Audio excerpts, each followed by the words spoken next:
In this town, I am the law, Sheriff Caleb Rusk said. You see me standing here, don't you? Move it. Sir, Clara said, keeping her voice low and respectful. There is no parking sign here. And we usually park here. Do you not understand? He said, his voice rising just enough to make the street grow quieter. When I say you can't, that means you don't argue. I'm not trying to argue, Clara said. I can move it right now. Rusk took one slow step closer. You're already arguing. No, sir. I'm only saying I didn't know. That's another thing with people like you, Rusk said.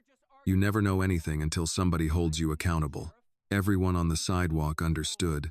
Some lowered their heads, some looked away. A woman stepping out of the pharmacy saw Rusk and quietly turned the other way. I'll move the car, she said. Rusk lifted a ticket book from his deputy's hand. Too late for that. Clara stared at the book. Sheriff, please. I'm on a fixed income. I just came to buy groceries. That's not my concern. It was only a few minutes, and now it's a violation. He started writing. You've been warned before, Clara. For my trash bin, she said before she could stop herself. And that wasn't fair either. Rusk stopped writing. He looked up slowly. What did you say? Clara's mouth went dry. Nothing. No. You had something to say. Go ahead and say it. She glanced at the market window. In Fairmont Creek, people saw everything but stayed silent because they were afraid of him. Clara lowered her eyes. I said I'll take the ticket. Rusk smiled, satisfied. Smartest thing you've said all morning. He tore the ticket loose and held it out between two fingers. Clara reached for it. Then Rusk pulled it back. You people get to live here because I allow it, he said, his voice low and ugly now. A woman like you can't exactly go anywhere else and build a life, can you? Hard to move, hard to find work, hard to get anybody to care what happens to you. So you'd better learn to be grateful, Clara. You'd better learn to follow my rules. I follow the law, Clara said quietly. Rusk leaned closer. My law. One of two things is going to happen, Rusk said. Either you pay the fine, or I impound that car. Clara looked at him, stunned. Impound? For parking in front of the market? For failure to comply with a lawful order. But I said I would move it. You said a lot of things. His voice hardened. Now you're going to listen. I don't have that kind of money today. Clara said quietly. Please understand, Sheriff. I've already been fined 3 times this month. Rusk's smile disappeared. Are you blaming me? He asked. Clara's shoulders tightened.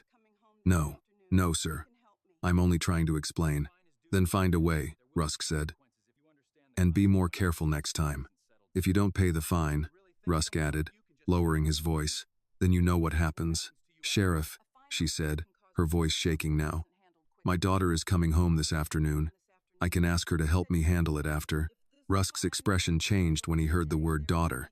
Something cold and amused entered his eyes. That girl of yours still up in Atlanta? Clara wished she had not mentioned Maya. Yes, sir. Working some office job and thinking she's better than where she came from? My daughter works hard. I'm sure she does. Rusk lowered his voice just enough to make it personal. You tell Maya William that Fairmont Creek hasn't changed just because she got herself a city address. If she comes back here with attitude, I'll remind her how things work same as I'm reminding you. She's only coming to visit me, Clara said. She doesn't want trouble. Then she ought not bring any. He pushed the ticket against her hand. This time, Clara took it. Her fingers trembled, but she kept her face still. Rusk stepped back and looked at the Buick. You've got until 5 o'clock to pay that fine at the station. After that, if I see that vehicle anywhere it shouldn't be, I'll have it towed. There's nowhere it shouldn't be, Clara said softly. It's my car. In this town, he said, tapping the badge on his chest. What's yours stays yours only as long as you remember who allows it. Have a good day, Clara. Annie Cooper hurried over from the market doorway, her gray curls tucked under a blue scarf, her purse swinging from her elbow. Clara? Honey? Are you all right? I'm all right, she said automatically. Annie's face tightened. No, you're not. Clara gave a tired little smile. Then let's pretend I am until I get home. Annie touched her arm gently. You need to tell Maya. Clara shook her head at once. No. Clara. No, Annie. She's driving all this way for one peaceful weekend. I'm not putting this on her the minute she walks through my door. That man threatened your car. He threatens everybody. That doesn't make it normal. Clara looked toward the road where Rusk's cruiser had disappeared. Normal is whatever powerful men do long enough for tired people to accept it. Annie had no answer for that. A few hours later, Maya William would cross the Fairmont Creek town line with gifts on the passenger seat and love in her heart, believing she was coming home to drink sweet tea with her mother and rest from the noise of Atlanta. She did not know about the ticket. She did not know about the threat. She did not know Sheriff Caleb Rusk had already spoken her name like he owned the right to punish it. By the time Clara William turned her Buick onto Maple Street, her hands still had not stopped shaking. She pulled into the driveway, shut off the engine, and sat for a moment. "Lord," she whispered, "give me patience where I don't have strength." She stepped out of the car and was just reaching for the grocery bag when Annie Cooper hurried over from next door, her gray curls tucked under a blue scarf and worry written all over her face. "Clara," Annie called softly, "what did he fine you for this time?" Clara tried to give her a tired little smile. "Nothing I can't handle." "That's not what I asked." Clara opened her purse, pulled out the ticket, and held it up without looking at it. "Parking violation." "Parking?" Annie's voice rose before she caught herself. "At Henderson's?" Clara nodded. "Said I left the car where I shouldn't have. There's no sign there." I told him that. "And?" "He said when he says I can't, I don't get to argue." Annie took the ticket and read the amount. Her lips pressed into a hard line. "Clara, this is the third one this month." "I know. One for your trash bin. One for the grass behind the mailbox. Now this?" "I know, Annie. These aren't tickets. They're punishment." Clara looked toward the street, half expecting Rusk's cruiser to roll back into view. "Keep your voice down." "No. I'm tired of keeping my voice down because Caleb Rusk decided this town belongs to him." Clara reached for the ticket, but Annie held on to it a second longer. "This amount will take groceries off your table. I'll make it work. It'll take medicine money, gas money, light bill money. That man knows exactly what he's doing." Clara finally took the ticket back and folded it carefully. "Knowing what he's doing doesn't stop him from doing it. Then somebody has to stop him." Clara's face changed. "Not Maya." Annie sighed. "I hadn't even said her name." "You didn't have to." Annie followed her into the kitchen and set her purse on a chair. "You can't keep hiding this from her." Clara placed the grocery bag on the counter with more care than necessary. "I'm not hiding anything. Clara, I am choosing when to speak." "That's a pretty way to say hiding." Clara took out the eggs, checked them one by one, and put them in the refrigerator. "My daughter works hard. She has responsibilities. Rent in Atlanta isn't cheap. Gas isn't cheap. Life isn't cheap. She doesn't need to come home and find her mama tangled up with Caleb Rusk." Annie's face softened, but her voice stayed firm. "She needs to know what that man is doing to you." "What would that change?" She'd get angry. She'd look at me with those eyes of hers, like she's already building a case in her head. Then she'd march down to that station and ask questions Rusk doesn't want asked. Maybe somebody should. And maybe I don't want that somebody to be my child. Annie pulled out a chair and sat down. "You remember when Maya was little and broke that neighbor boy's slingshot because he kept shooting rocks at stray cats?" Clara almost smiled. She said the slingshot had committed the crime and needed to be taken out of service. She was 8 years old and already sounded like a judge. She always did have a mouth on her. "No," Annie said gently. "She had a backbone. There's a difference." "I promised myself she'd get out," Clara said quietly. "That was the whole point, Annie." She got out. Annie reached across the table and touched Clara's hand. "Getting out doesn't mean she stops being your daughter." Before Clara could answer, her phone rang on the counter. Maya's name lit up the screen. Clara took one breath, then another, and forced warmth into her voice before answering. "Hey, baby. Hey, Mama. I'm about an hour out. You need anything before I get there?" Clara looked at the folded ticket inside her purse, then at Annie's worried face. "No, sweetheart. I went to the market this morning." "You sound tired." "I'm 60 years old. Tired comes with the warranty." Maya laughed softly. "You sure everything's okay?" "I'm sure," Clara said. "You just drive safe. Don't speed through Bainbridge. They love catching folks near that bridge." "Yes, ma'am. I got you something from that bakery you like. You didn't need to spend money on me." "I wanted to." Clara closed her eyes for half a second. "Then I'll pretend to fuss when you get here." "You always do." After they hung up, the kitchen felt quieter than before. Annie did not say I told you so. She did not need to. Clara opened a cabinet and took down 2 glasses. You want tea? Clara, I asked if you wanted tea. Annie sighed. Yes. Sweet. Since today has been bitter enough. Outside, a white pickup rolled slowly past the house. Clara recognized it before she saw the driver clearly. Richard Whitmore. Annie turned her head. That devil. Clara moved away from the window. Don't look at him. Annie's mouth tightened as she watched the truck disappear down Maple Street. And that's the man Rusk keeps protecting, she said. Everybody knows it, Clara. Richard Whitmore drives drunk, tears up property, threatens folks who can't afford lawyers, and somehow the reports always come out clean. If it was Earl Jenkins, they'd have him in cuffs before sundown. If it was Ben Harris, Rusk would tow his truck and put his name in the paper. But Richard? She shook her head, anger trembling under every word. Richard gets a handshake, a quiet ride home, and another chance to hurt somebody. Clara kept her eyes on the sink. The Whitmores have money. They have money because men like Rusk make sure money stays louder than truth. Annie stepped closer, lowering her voice, but not her conviction. You remember when Richard backed into your fence? You had the tire marks right there in the grass, paint on the broken boards. Mrs. Pike saw the whole thing from her porch. And what did Rusk do? He came here and told you not to make trouble. Clara's hand tightened around the glass. Annie continued. That wasn't law. That was covering for a rich man. Same thing with Louise's diner window. Same thing with Earl's truck. Same thing with that boy who got pushed outside the feed store and ended up charged for disturbing the peace while Richard walked away laughing. This town keeps pretending those are separate accidents. But they're not. They're a pattern, Clara whispered. Patterns don't matter if nobody's brave enough to say them out loud. Annie looked at her, sad and steady. Maybe Maya will be. Annie stood. You see? That's why Maya needs to know. Not today, Clara whispered. Let me have one afternoon with my child before this town takes that too.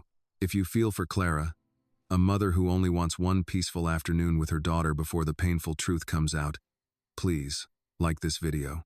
And comment where you are watching from, your city or state, because someone near you may be listening to this story too.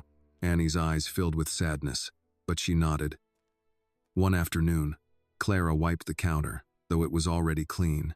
She checked the chicken in the refrigerator, set butter out to soften, and put the pound cake on a glass plate.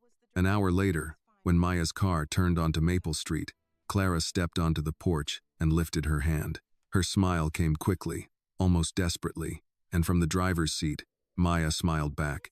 But as Maya parked by the curb and looked from her mother's face to the leaning fence, then to the sheriff's ticket peeking from the half-open purse on the porch chair, Clara knew her daughter had already begun to see what Fairmont Creek had done. Maya William stepped out of her car slowly, one hand still resting on the open door, her smile fading before she could stop it. She had driven from Atlanta with a pound cake on the passenger seat, a scarf wrapped in tissue paper, and the kind of hopeful tiredness that came from believing she was headed toward comfort. But one look at her mother's face told her this was not a peaceful weekend. Clara stood on the porch with one hand lifted in greeting, smiling too hard. Maya had seen that smile before. It was the smile her mother wore when bills were overdue but dinner was still hot. The smile she wore when she said she was fine after working 10 hours on swollen feet. The smile that meant, don't ask me yet, baby. Let me hold this together a little longer. Maya closed the car door and looked past her mother, toward the side yard. The fence leaned inward, patched with boards that did not match. One post was splintered near the bottom. The grass beneath it still carried faint tire marks, old but visible if a person knew how to look. Maya knew how to look. Then her eyes dropped to the porch chair. A folded paper sat half out of Clara's purse. The seal of the Fairmont Creek Sheriff's Office was visible in blue ink. Maya looked back at her mother. Mama. Clara's smile faltered. Don't you mama me before you even hug me. Maya climbed the steps and wrapped her arms around Clara. For a few seconds, she let herself be only a daughter. Clara smelled like cocoa butter, sweet tea, and the lavender soap she had used for as long as Maya could remember. But her mother's body felt tense in her arms, like someone bracing for a sound that had not come yet. When Maya pulled back, she kept her hands gently on Clara's shoulders. What happened? Nothing that needs to ruin your first 5 minutes home. That sounds like something happened. Annie Cooper stood just inside the doorway, holding a glass of tea she had not touched. Hey, Maya. Maya turned. Miss Annie. Come here, child. Annie hugged her with the fierce tenderness of a woman who had known her since pigtails and Sunday shoes. When she stepped back, her eyes moved toward Clara, then toward the purse. Maya caught the glance. Clara did too.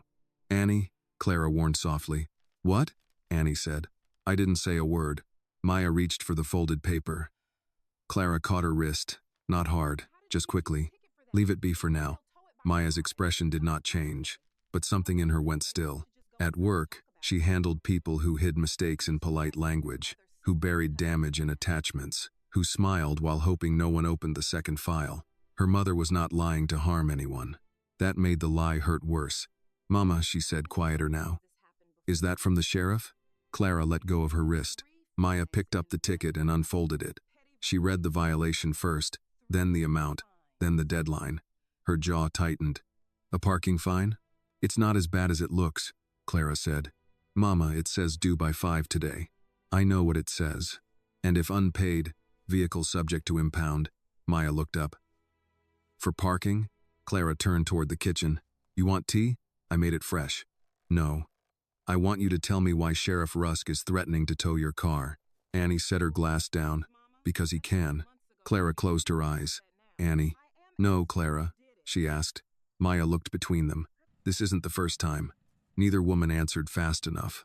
Maya let out a slow breath and looked again at the ticket. How many? Clara busied herself with the edge of her cardigan. A few. Annie said, 3 this month. Maya's eyes snapped to her. 3? Trash bin, grass behind the mailbox. Now parking at Henderson's where everybody parks. Clara's voice sharpened from embarrassment. Annie, please. Maya turned to the side yard again. And the fence? Clara's silence told the story before any words could. Maya stepped off the porch and walked toward it.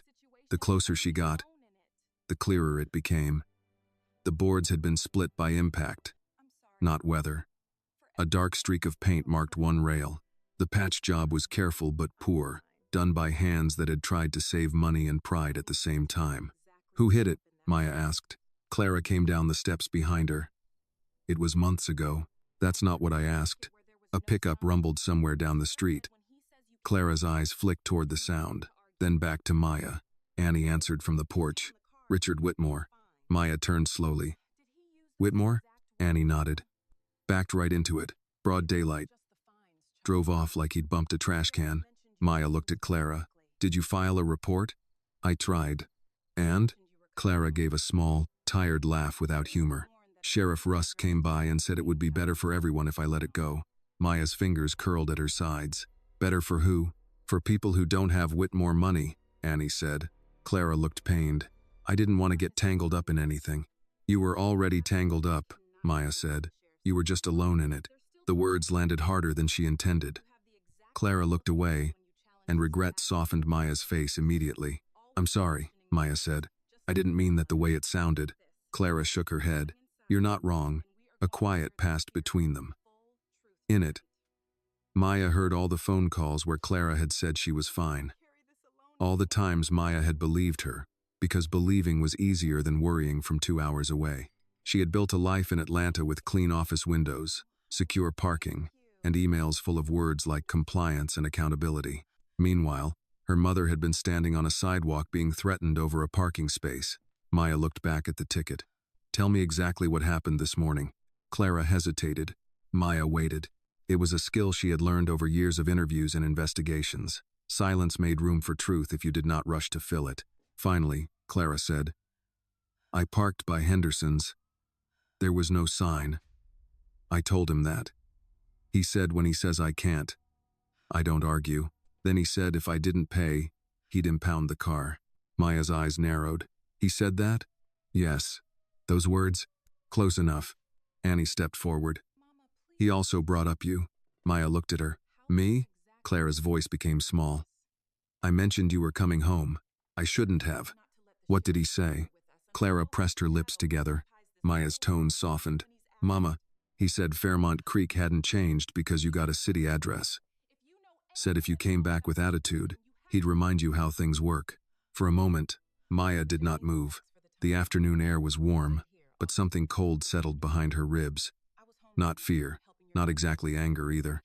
It was the feeling she got when a document contradicted itself, when a signature appeared where it should not, when someone powerful had gotten careless because they assumed no one would check. "What time is the fine due?" she asked. Clara blinked. "Maya, what time?" "5. Maya checked her watch. "Then we have time." Clara shook her head. "No, we are not going down there. I didn't say we were. You had that look." "What look?" "The look you got when you were 10 and told the principal his rule about girls not wearing sneakers to chapel wasn't in the handbook." Annie almost smiled. She was right then, too. Maya folded the ticket carefully and handed it back to Clara. "For now, we're going inside. You're going to sit down. I'm going to bring in my bags, and then you're going to tell me everything. Not the easy version, not the version where you protect me. Everything." Clara's eyes filled, though no tears fell. "I wanted one nice afternoon." Maya stepped closer and took her mother's hand. "Then let's have one. But after that, no more carrying this by yourself." Clara squeezed her hand, fragile and strong at the same time. Inside, Annie picked up the untouched glasses of tea and moved them to the table. Maya carried in the pound cake and the wrapped scarf from the car, placing them beside the ticket without meaning to. The sight of them together made her chest ache. Love and threat, side by side on her mother's kitchen table. Clara noticed it too. For a moment, none of them spoke. Then, from somewhere down the street, a siren chirped once. Not long, not urgent, just enough to make Clara flinch. Maya saw it, and in that instant, she understood the truth more clearly than any explanation could have given it. Sheriff Caleb Rusk had not just fined her mother. He had trained her to be afraid in her own home. The siren was gone almost as soon as it came, but it left something behind in the kitchen, a thin silence that settled over the three women like dust. Clara reached for the dish towel and folded it once, then folded it again, though it was already neat. Annie watched her with tired pity. Maya watched with something sharper. "Mama," Maya said gently, "how long has it been like this?" Clara did not answer at first. She walked to the stove, lifted the lid on a pot that did not need checking, then set it down again. "You just got here." "That's not an answer. It's the only one I have right now." Maya looked at the ticket on the table. "No, it isn't." Clara turned, and for the first time since Maya arrived, the softness in her face cracked. "Baby, I am trying very hard not to let that man sit at this table with us." Maya understood what she meant. Sheriff Rusk was not in the house. Not physically. But his shadow had followed Clara home. It sat between the pound cake and the folded ticket. It stood in the hallway. It lived in the way Clara flinched at a siren and checked the window before speaking too loudly. Annie cleared her throat. "I should go." "No," Maya said, maybe too quickly. She softened her tone. "Please stay, Miss Annie. If you know something, I need to hear it." Clara's eyes moved to Annie. "Don't." Annie looked pained. "Clara, if she's already seeing it, hiding the rest won't protect her. It'll just leave her unprepared." Maya sat down at the kitchen table and pulled the ticket closer. She did not raise her voice. She did not slam her hand down. That would have been easier, but anger made people defensive, and Maya needed truth more than release. "Start with the fence," she said. Clara stared at the floor. "Richard Whitmore backed into it." "When?" "Late March." "Was he drunk?" "Maya, was he?" Annie answered. "He smelled like bourbon at 2 in the afternoon." Clara rubbed her forehead. "He said his foot slipped." "And Sheriff Rusk?" "He came by before supper," Clara said. "Richard had already gone. Rusk said there was no point making a report because it would turn into my word against Richard's." "Was there damage to Richard's truck?" "Blue paint from my fence on his bumper," Clara admitted. Maya leaned back slowly. "So there was physical evidence." Annie nodded. "And tire marks in the grass." "What happened to those?" "Rain took the tire marks," Annie said. "And Richard got the truck detailed 2 days later." Maya's eyes shifted toward Clara. "Why didn't you take pictures?" Clara looked ashamed. "I did. The room changed." Maya sat forward. "You did?" Clara opened a drawer near the sink, reached beneath a stack of church bulletins, and pulled out an old envelope. She placed it on the table with the reluctant care of someone setting down a wound. Inside were several printed photos. The broken fence, the tire tracks, the smear of pale blue paint on the bumper of a white pickup parked outside Whitmore Hardware. Maya spread them across the table. Annie gave Clara a startled look. You kept them? I'm quiet, Annie. I'm not blind. Maya studied the photos, then looked at the date printed at the bottom of one image. These are good. Clara almost laughed. Good? They didn't do me any good. They will if they're part of a pattern. Clara Stefanet. No. Maya. No. Mama, this is evidence. This is trouble. Sometimes those are the same thing. Clara pressed both palms against the table. You don't know Caleb Rusk the way we know him. I know men like him. No, you know policies. You know offices. You know people who have to answer emails. Rusk doesn't answer to anybody around here. Maya's expression held steady, but the words cut. Clara saw it and immediately softened. I'm not saying you don't know how to handle yourself. You're saying I left. Clara's breath caught. I am saying I wanted you to. The honesty of it stopped Maya. Clara's eyes filled, though her voice remained controlled. Every mother in a town like this dreams of her child leaving with her head high. I didn't work all those extra shifts so you could come back and fight the same old dirt I tried to keep off you. Maya looked down at the photos. She saw the broken fence, but underneath it she saw something else. Years of Clara swallowing indignity so her daughter could taste freedom. I didn't leave so you could be alone, Maya said. Clara looked away. Annie wiped the corner of her eye with one finger. Lord, you two are stubborn from the same tree. That broke the tension just enough for Clara to breathe. Maya gathered the photos into a neat stack, then took out her phone. What are you doing? Clara asked, scanning them. Maya, I'm not posting anything. I'm making copies. Clara watched as Maya photographed each image, the ticket, and the envelope. The action was quiet, methodical, almost ordinary. Yet to Clara, it felt like the first brick being pulled from a wall that had stood for years. Annie leaned closer. There's more. Clara shut her eyes. Annie, no. She needs to understand Richard isn't just some spoiled rich man with a bad temper. He gets away with things because Rusk makes sure of it. Maya looked up. What things? Annie lowered her voice. Louise Carter's diner window. Earl Jenkins' truck. Ben Harris's land. And that young man outside the feed store last summer. Clara whispered. That boy's mother still won't speak about it. What happened? Maya asked. Annie glanced at Clara, then continued. Richard shoved him. Boy fell against the feed store door and cracked the glass. By the time Rusk filed the report, the boy was charged with disturbing the peace and damaging property. Richard was listed as a witness.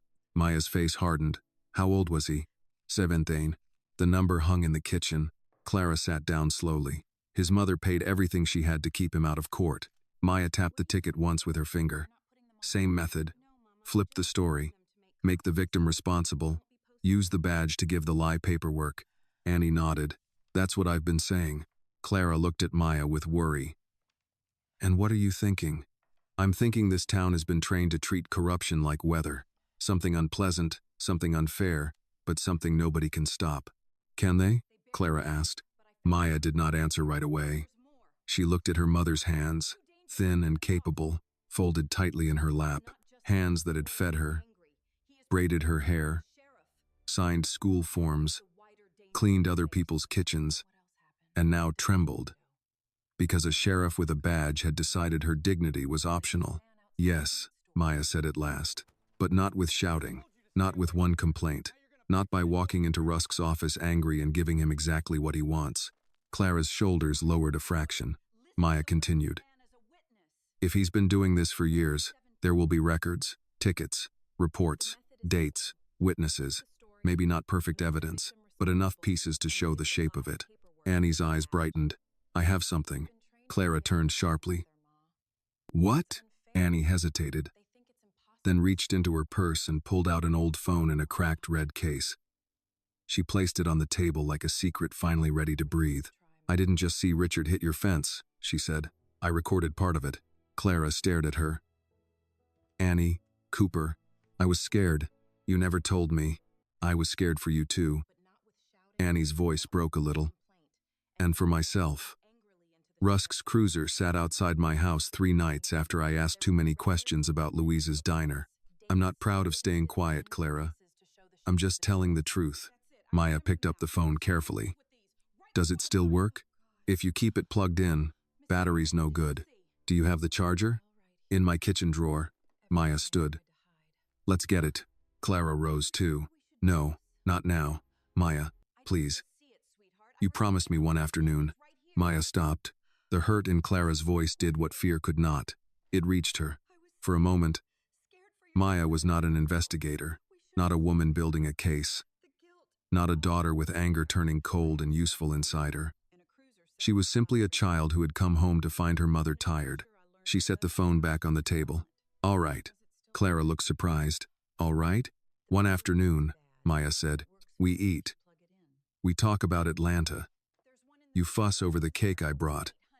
I pretend I don't know you're going to send leftovers home with me in butter containers. Annie smiled through her concern.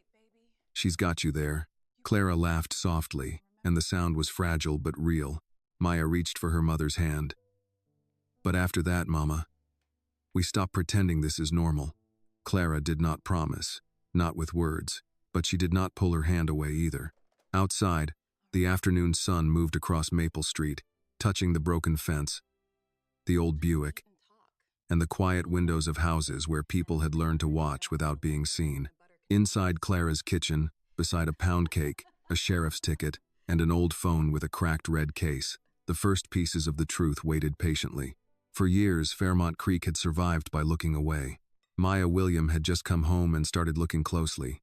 Clara kept her promise to herself for almost 40 minutes. She served the pound cake on her mother's old dessert plates, poured coffee for Annie, and fussed over Maya's drive as if the morning had been nothing more than a passing inconvenience.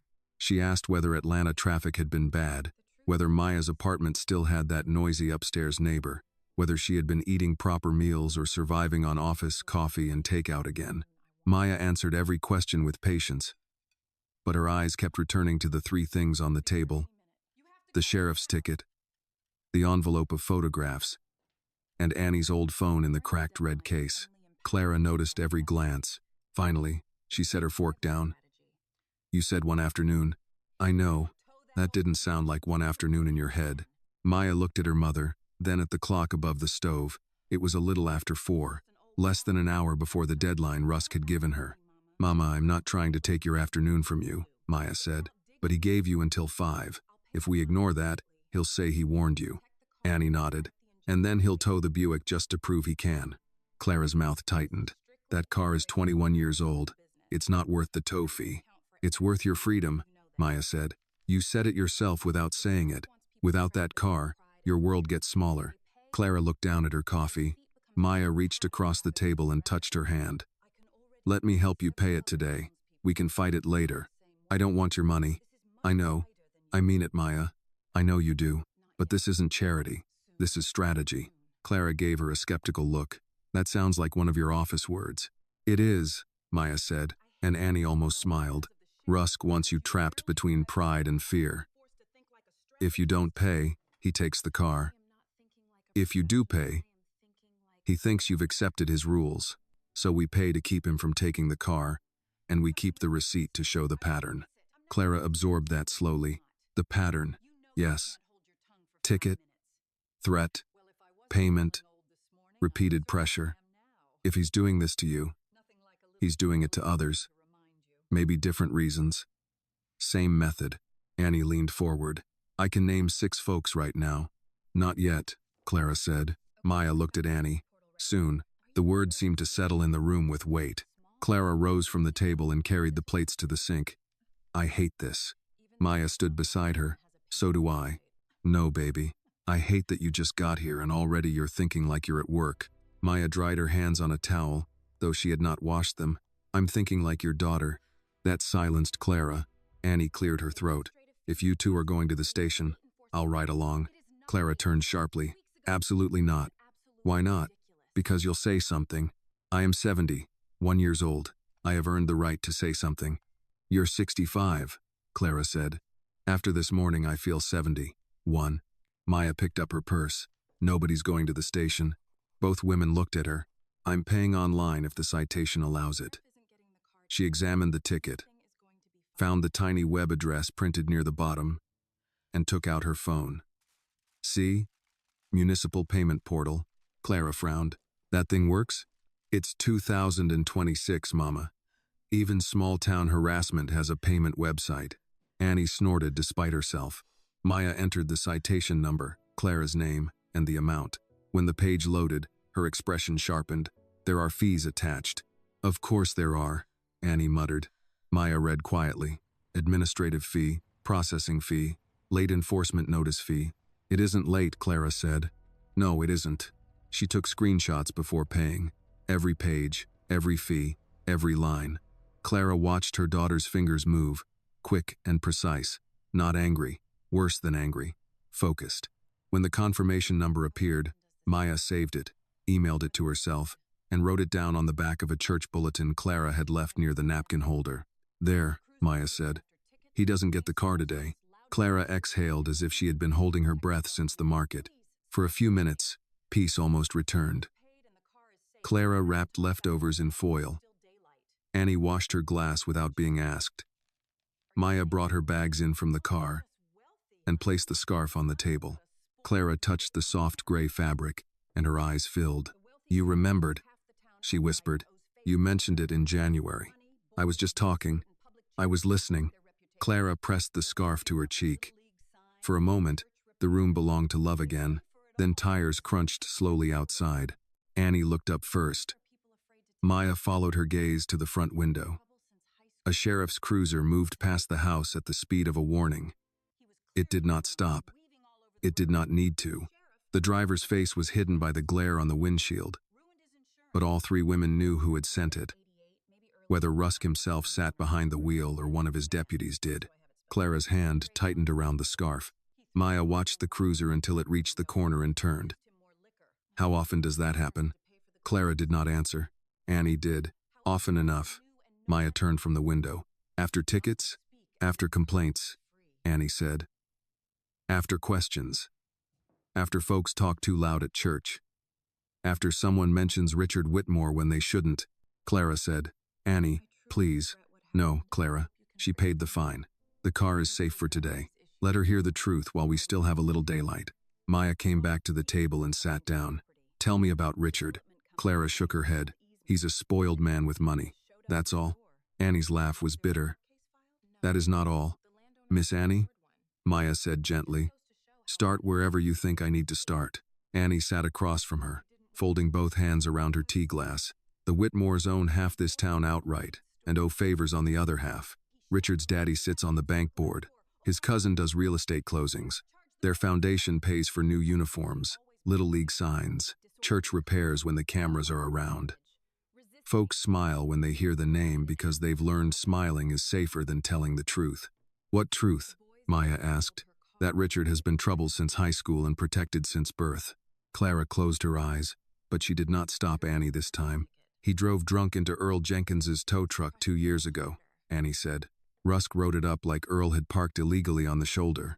Earl lost his insurance discount and nearly lost his shop. Richard walked away. Maya took notes on her phone. Date? August, I think. Earl will know. What else? Louise Carter's diner window. Richard threw a bottle through it after she refused to serve him more liquor. By morning, the report said some unknown teenagers did it. Clara added quietly, Louise paid for the glass herself. Maya looked at her mother. You knew? Everybody knew. And nobody... Don't, Clara said, not harshly, but tiredly. Don't say it like courage is free. Maya stopped. The sentence humbled her because it was true. Courage had a cost. In Atlanta, Maya could file a complaint and expect a case number. In Fairmont Creek, a complaint could mean a cruiser outside your house, a permit delayed, a nephew searched, a daughter threatened before she even arrived. I'm sorry, Maya said. Clara nodded once. Annie continued, softer now. Ben Harris lost 3 acres behind his place. Whitmore Development claimed there was an easement from years back. Ben said the paper was wrong. Next thing you know, sheriff's deputies are at his door telling him not to interfere with lawful access. Was there a court case? Maya asked. Ben couldn't afford one. Maya typed that too. And the boy outside the feed store? Annie hesitated. Darnell Price. 17. Good boy. Quiet. Richard shoved him because he thought Darnell scratched his truck. Darnell fell through the glass door. Rusk charged Darnell. With what? Disorderly conduct. property damage, resisting when he cried and wouldn't stop asking for his mother. Maya's face went still. Clara whispered, "His mama sold her car to pay the lawyer." For a long moment, the only sound was the ceiling fan clicking overhead. Maya set the phone down. "This is bigger than a parking ticket." "Yes," Annie said. Clara looked at her daughter with fear in her eyes. "And bigger things crush people harder." Maya reached for the old red phone Annie had left on the table. "You said the battery is bad?" Annie nodded. "But the video is there. I never deleted it." "Do you have the charger?" "In my kitchen." Maya looked at Clara. "I know I promised you one afternoon." Clara's expression pleaded with her.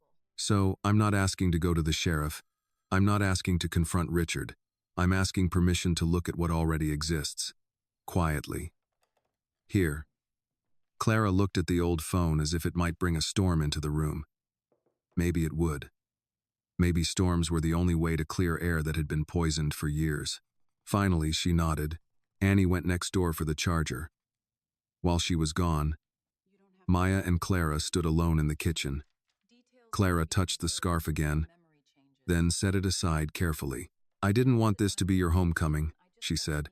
Maya looked at the ticket, the photos, and the empty chair where Annie had been sitting. "Neither did I. You could still walk away." Maya's voice was gentle. "No, Mama, I can still be careful. That's different." Annie returned with the charger, slightly out of breath. Maya plugged in the phone. The screen stayed black for several seconds, then flickered with a weak battery symbol. All three women watched it as if it were a witness waking up. When the home screen finally appeared, Annie unlocked it with a trembling thumb and opened the video folder. The clip was dated March 18. Maya pressed play. The footage shook at first, filmed through Annie's front window. Clara's fence filled the frame. Then Richard Whitmore's white pickup lurched backward, struck the boards with a cracking sound, and stopped. For a moment, the truck sat still. Then Richard climbed out, looked at the damage, laughed, and glanced around as if checking whether anyone important had seen. He got back in and drove off. The video ended. Clara covered her mouth. Maya played it again without speaking. This time she paused on Richard's face, then on the license plate, then on the broken fence. Annie whispered, "Is it enough?" Maya looked at the frozen image on the screen. Alone? Maybe not. With the photos, the ticket history, and the other stories, it's a start. Clara lowered her hand. A start to what? Maya saved a copy of the video to her own phone and backed it up before answering. To making sure Sheriff Rusk learns the difference between being feared and being untouchable. Outside, the sun dipped lower over Maple Street. Somewhere in Fairmont Creek, Caleb Rusk still believed the day belonged to him. But in Clara William's kitchen, on an old phone with a cracked red case, the first piece of his protection around Richard Whitmore had begun to break. By 7 o'clock, Clara's kitchen had changed from a place of welcome into something quieter and more serious. The dinner dishes were washed and stacked beside the sink. The pound cake sat under a glass cover, only half eaten. The sweet tea pitcher had gone watery with melted ice. On the table, Maya had arranged everything in careful rows. The parking ticket, the online payment confirmation, the printed photos of the broken fence, Annie's old phone, and a notepad filled with names that made Clara's stomach tighten each time she looked at it. Earl Jenkins, Louise Carter, Ben Harris, Darnell Price, Clara William. Maya did not write like someone gossiping. She wrote like someone building a timeline. Dates on the left, names in the middle, incidents on the right. Sheriff Rusk's name appeared again and again, not always as the man who caused the harm, but always as the man who made sure the harm stayed hidden. Clara stood near the stove, arms folded across her waist. "You don't have to do all this tonight." Maya kept her eyes on the paper. "If I wait, I'll forget details." "You never forget details. That's why I know better than to trust memory when a record matters." Annie, seated at the far end of the table with a fresh cup of coffee, nodded approvingly. "That sounds like something I wish half the folks in this town understood 20 years ago." Clara gave her a look. "Don't encourage her. I'm encouraging the truth. The truth gets people hurt around here." Maya looked up then. Her face was calm, but Clara could see the ache beneath it. "Mama, people are already hurt." The words were soft, but they left no room for pretending. Annie reached into her purse and pulled out a small spiral notebook with a faded cover. "I started writing things down after Louise's diner window." Clara turned toward her. "You kept notes too?" Annie looked almost embarrassed. "Not proper notes like Maya. Just things I didn't want to forget. Dates, patrol cars, who came by whose house, who stopped talking after Rusk visited. Maya accepted the notebook with both hands, as if Annie had given her something fragile. Miss Annie, this matters. I don't know how much of it can help. It can help us know where to look. Clara sat down slowly. Us. Maya heard the fear in that single word. No one is going public tonight. No one is marching into the sheriff's office. No one is accusing Richard Whitmore on the courthouse steps. We're just organizing what already exists. Annie leaned back. That's how it starts, Clara. Quiet. Clara gave a sad little laugh. Quiet is how we survived. And maybe careful is how we stop surviving and start living, Maya said. Clara looked at her daughter for a long moment. She wanted to argue. She wanted to tell Maya that Fairmont Creek had its own rules, that some men did not need to win in court if they could make your life unbearable before you ever got there. But Maya already knew more than Clara wished she did, and there was no kindness left in hiding the rest. So Clara drew a breath and reached for the notepad. Put down Mrs. Laverne Price, she said. Maya's pen paused. Darnell's mother? Clara nodded. She won't talk easy. That boy hasn't been the same since the feed store. He used to help Reverend Miles carry boxes for the food pantry. After Rusk charged him, he stopped coming around. Laverne works nights at the nursing home now, trying to pay what they still owe. Maya wrote the name carefully. Annie added, and Earl Jenkins will talk if you don't push him too hard. He acts gruff, but he's tired. His tow truck was his livelihood, and Richard nearly ruined it. What about Louise? Maya asked. Louise is angry enough to talk, Annie said, but she's got a business to keep open. If Rusk sends inspectors or deputies to her diner every week, she'll suffer. Maya nodded. Then we ask. We don't pressure, and nobody signs anything until they're ready. Clara looked surprised. You really mean that? Yes. Maya set down the pen. Fear makes people feel powerless. I'm not going to add to that by deciding for them. Annie studied her with something like pride. Your mama raised you right. Clara's expression softened despite herself. I know she did. For the first time that evening, Maya smiled. Then the phone rang. Not Clara's cell phone, the house phone. All three women went still. The old beige phone sat mounted on the kitchen wall near the pantry. A relic Clara refused to give up because storms don't care how smart your smartphone is. It rang again, sharp and plain. Clara glanced at the caller ID. Unknown number. Don't answer it, Annie whispered. But Clara had lived too long in a town where unanswered calls could become reasons for trouble. She picked up on the third ring. Hello? For a second, there was only breathing. Then a man's voice came through, low and familiar enough that Clara's face lost color. Clara, you get that fine handled? Maya stood, her chair scraping softly against the floor. Clara's eyes flicked to her. Sheriff. Maya's face changed. Not with panic, with focus. She reached for her own phone and tapped the screen, starting a recording before placing it quietly on the table near Clara. Rusk chuckled. That's a simple question. It's paid, Clara said. Good. See? Following instructions isn't so hard. Clara's hand tightened around the receiver. Was there something else you needed? You sound different, Clara. Daughter home yet? Maya lifted her eyes to her mother and slowly shook her head. Clara understood. No, Clara said, voice thin. Not yet. Another chuckle. Well, when she gets there, you tell her something for me. Tell her Fairmont Creek doesn't need city women stirring up old dust, especially women who don't understand how things work. Annie covered her mouth with one hand. Clara swallowed. She's just here to visit. That depends on her. The line crackled faintly. Somewhere behind Rusk, there was music, laughter, maybe a television. He sounded relaxed, as if threatening an older woman after supper was no more meaningful than checking the weather. I don't want any problems, Clara said. Then don't create any. And Clara? Yes? That fence of yours is still leaning. Wouldn't want the county to decide it's unsafe. Clara closed her eyes. Maya's hand curled slowly into a fist on the table. Rusk continued. Old houses bring old problems. Sometimes people find out they can't afford to keep what they thought belonged to them. The words hung there, unmistakable. Clara's voice trembled. Good night, Sheriff. Sleep well. The line went dead. For a moment, nobody moved. Then Clara placed the receiver back in its cradle with careful precision, as though setting it down too hard might break what little peace remained in the house. Maya stopped the recording and saved it twice, once to her phone, once to cloud storage. Clara looked at her. "You recorded that?" "Yes." "Is that legal?" "In Georgia, one-party consent applies to recording conversations when one party to the conversation consents. You were part of the call." Annie blinked. "Well, thank the Lord for that."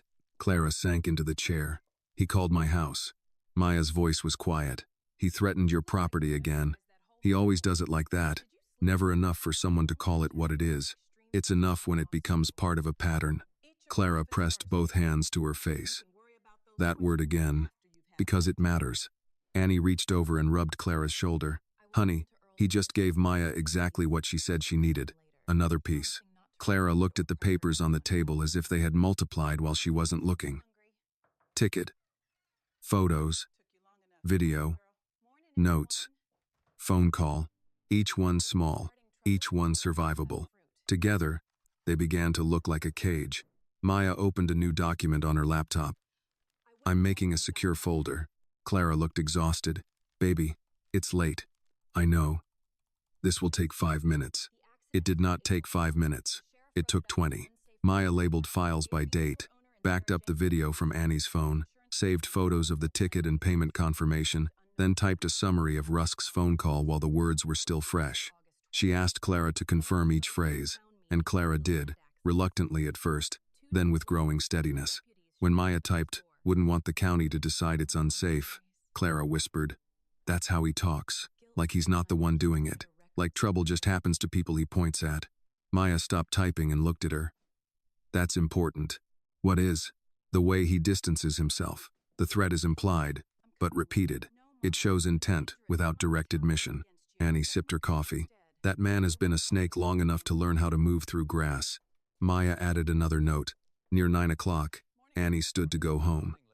"I'll bring the charger back tomorrow. Keep it here tonight," Maya said. "With your permission, I'd like to copy everything else on that phone in the morning." Annie hesitated. "There may be things on there I forgot about. We'll look together." The older woman nodded. At the door, she hugged Clara, then Maya. "Lock up behind me." Maya walked her to the porch. The night air smelled of cut grass and warm pavement. Down the street, lights glowed in quiet houses. Too quiet, Maya thought. Not peaceful. Conditioned. Annie paused at the steps. "You be careful, child." "I will." "No. I mean careful in the way people have to be careful here. Rusk doesn't always come straight at you. Sometimes he sends paperwork. Sometimes he sends a deputy. Sometimes he lets Richard do the scaring while he does the cleaning up." Maya looked toward the dark line of the road. "Then we document all of it." Annie gave a faint smile. "Your mama was right. You do get that look." After Annie left, Maya locked the door and returned to the kitchen. Clara was standing at the sink, staring out into the dark. "You should sleep," Maya said. "So should you." "I will." "No, you won't." Maya did not deny it. Clara turned from the window. "Promise me you won't go looking for him tomorrow." "I won't go looking for Rusk." "Maya, I'm serious. I won't confront him." Clara searched her face. "But you're going to do something." "Yes." "What?" Maya closed the laptop and rested her hand on top of it. "I'm going to listen." The next morning, before the heat settled over Fairmont Creek, Maya would begin knocking on doors, not as an outsider, not as a savior, but as Clara William's daughter. And in a town where fear had kept people quiet for years, that would make all the difference. Morning came warm and pale over Fairmont Creek, the kind of Georgia morning that made the lawns shine with dew and the sidewalks smell faintly of damp earth. Clara was already awake when Maya entered the kitchen, though Maya doubted her mother had slept much. A skillet sat on the stove, coffee was brewing, biscuits warmed in the oven. Clara moved with the quiet determination of a woman trying to make breakfast strong enough to hold back fear. "You didn't sleep," Clara said without turning around. "Neither did you." "I'm older. I'm allowed." Maya kissed her on the cheek and reached for a mug. "That is not in any medical handbook. It's in the Mother Handbook." "There's a handbook?" "Several volumes. You don't get to read them until you have a child who thinks she knows everything." Despite herself, Maya smiled. For a moment, the kitchen felt almost normal. Bacon crackled. The coffee smelled rich and bitter. Morning light slid across the table where the laptop, the ticket, and the old red phone still waited like guests nobody had invited. Clara set a plate in front of her. Eat first. Mama, eat. If you're going to go around asking dangerous questions, you can at least not do it on an empty stomach. Maya sat. Clara watched her take the first bite before lowering herself into the opposite chair. You said you were going to listen. I am. To who? Earl Jenkins first, then Louise Carter if she's willing, maybe Ben Harris later. Clara's fork paused. That's a lot of listening. I'm not asking anyone to sign a statement. I'm not recording without permission. I'm just hearing what happened and writing down dates. And if Rusk hears, then he hears I had breakfast with old neighbors. Clara gave her a look that said she had raised her better than to play innocent that poorly. Maya softened. I'll be careful. That word sounds thin this morning. Before Maya could answer, a knock came at the back door. Clara stiffened until Annie's voice called, It's me. Don't shoot. We don't own a gun, Clara called back. I know, I was being colorful. Annie came in carrying a cloth tote bag and a plastic container of sliced peaches. Figured if we're starting trouble, we might as well have fruit.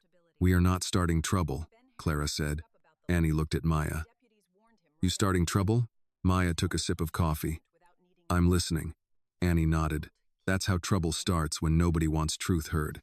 She opened the tote bag and pulled out a smaller notebook, 2 old receipts, and a folded flyer from a town council meeting. I thought of a few more things after I went home.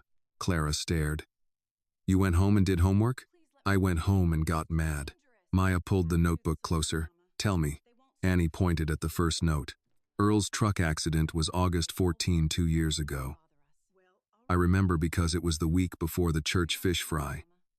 And Earl was supposed to haul tables. Richard clipped his tow truck outside the Grain Road turnoff. Rusk wrote it as unsafe roadside parking. Maya wrote the date. Was there a witness? 2. One moved to Macon. One still works at the feed store but won't talk if his boss is nearby. Name? Calvin Reed. Maya added it. Clara watched her daughter's pen move. Every name felt like a match struck in a dry field. Annie continued. Louise's diner window was January 9 last year. Richard was drunk. Everybody knew. Rusk's report said unknown juveniles. Did Louise file insurance? She tried. Claim got messy because the police report didn't match what she said happened. Maya's eyes narrowed. That matters. To who? Clara asked. To anyone who understands that false reports cost real people money. Annie tapped the folded flyer, and Ben Harris spoke at a town meeting about the land. Rusk didn't arrest him, but 2 days later, deputies came out and warned him about interfering with lawful access. Ben shut up after that. Maya looked at the flyer. The date was circled in blue ink. Miss Annie, she said, you have more than memories here. Annie's mouth tightened. I had guilt. Sometimes guilt keeps better records than courage.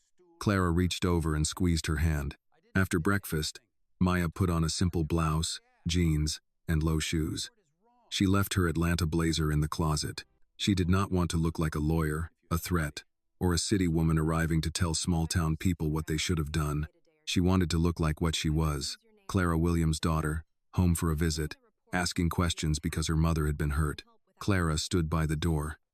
I'm coming with you.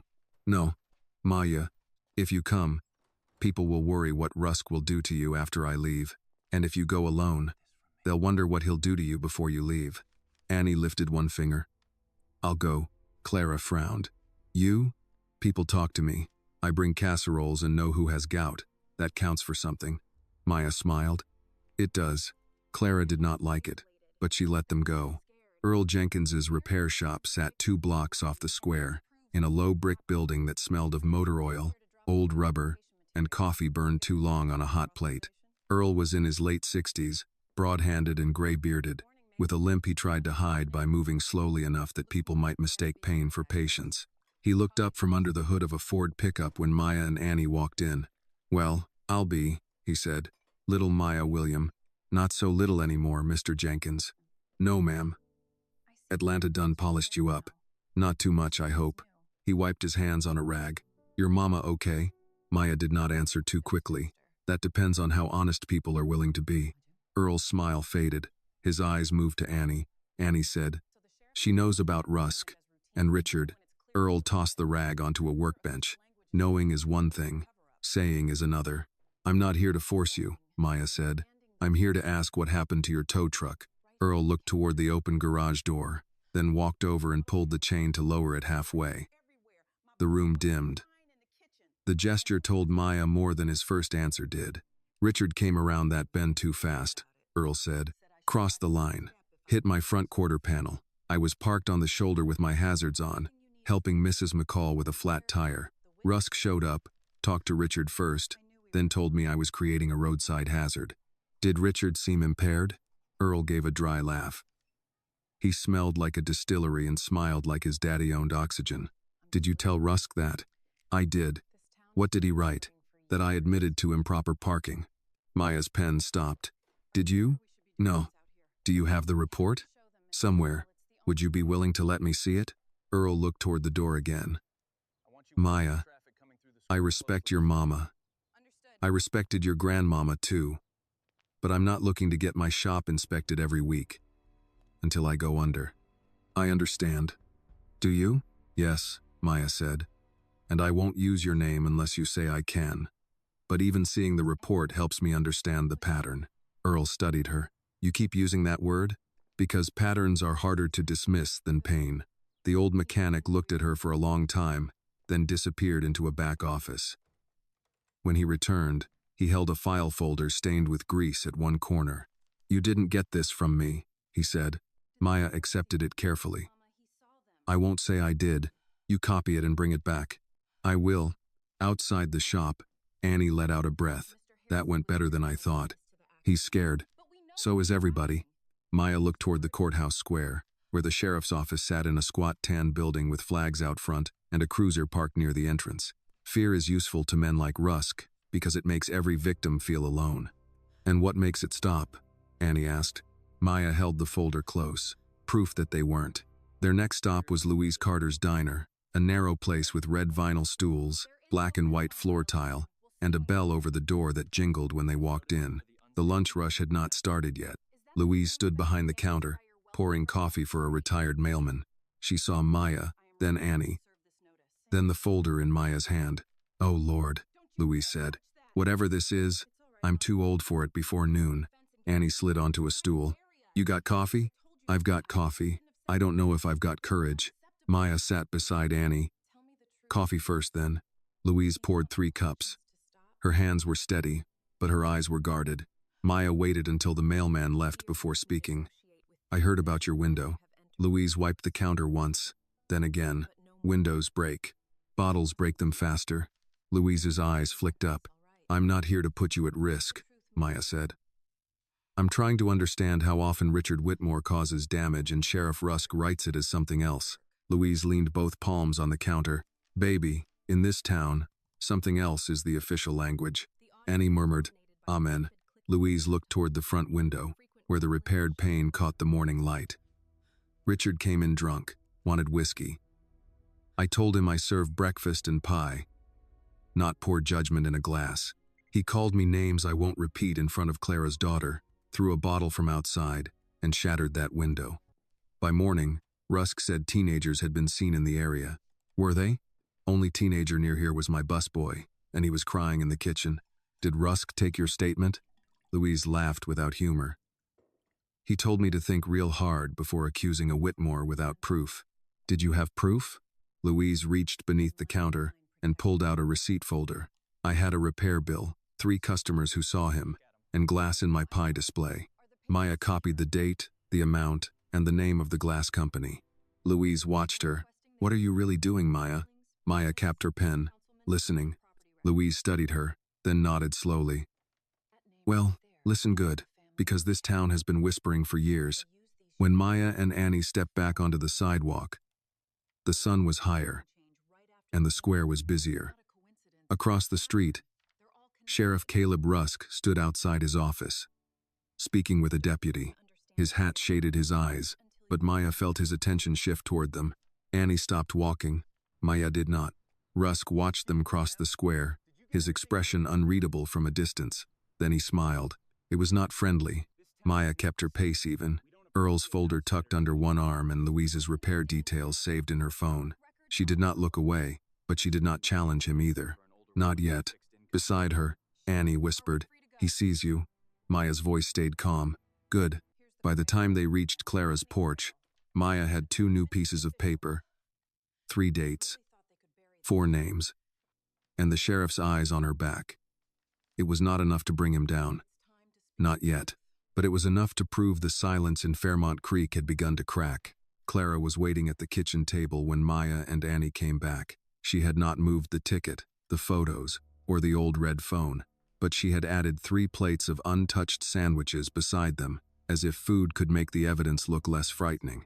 Maya stepped inside with Earl Jenkins' folder under one arm and Louise Carter's repair details saved in her phone. Annie locked the back door behind them out of habit, then seemed embarrassed that she had done it. Clara saw everything. "He saw you, didn't he?" she asked. Maya set the folder on the table.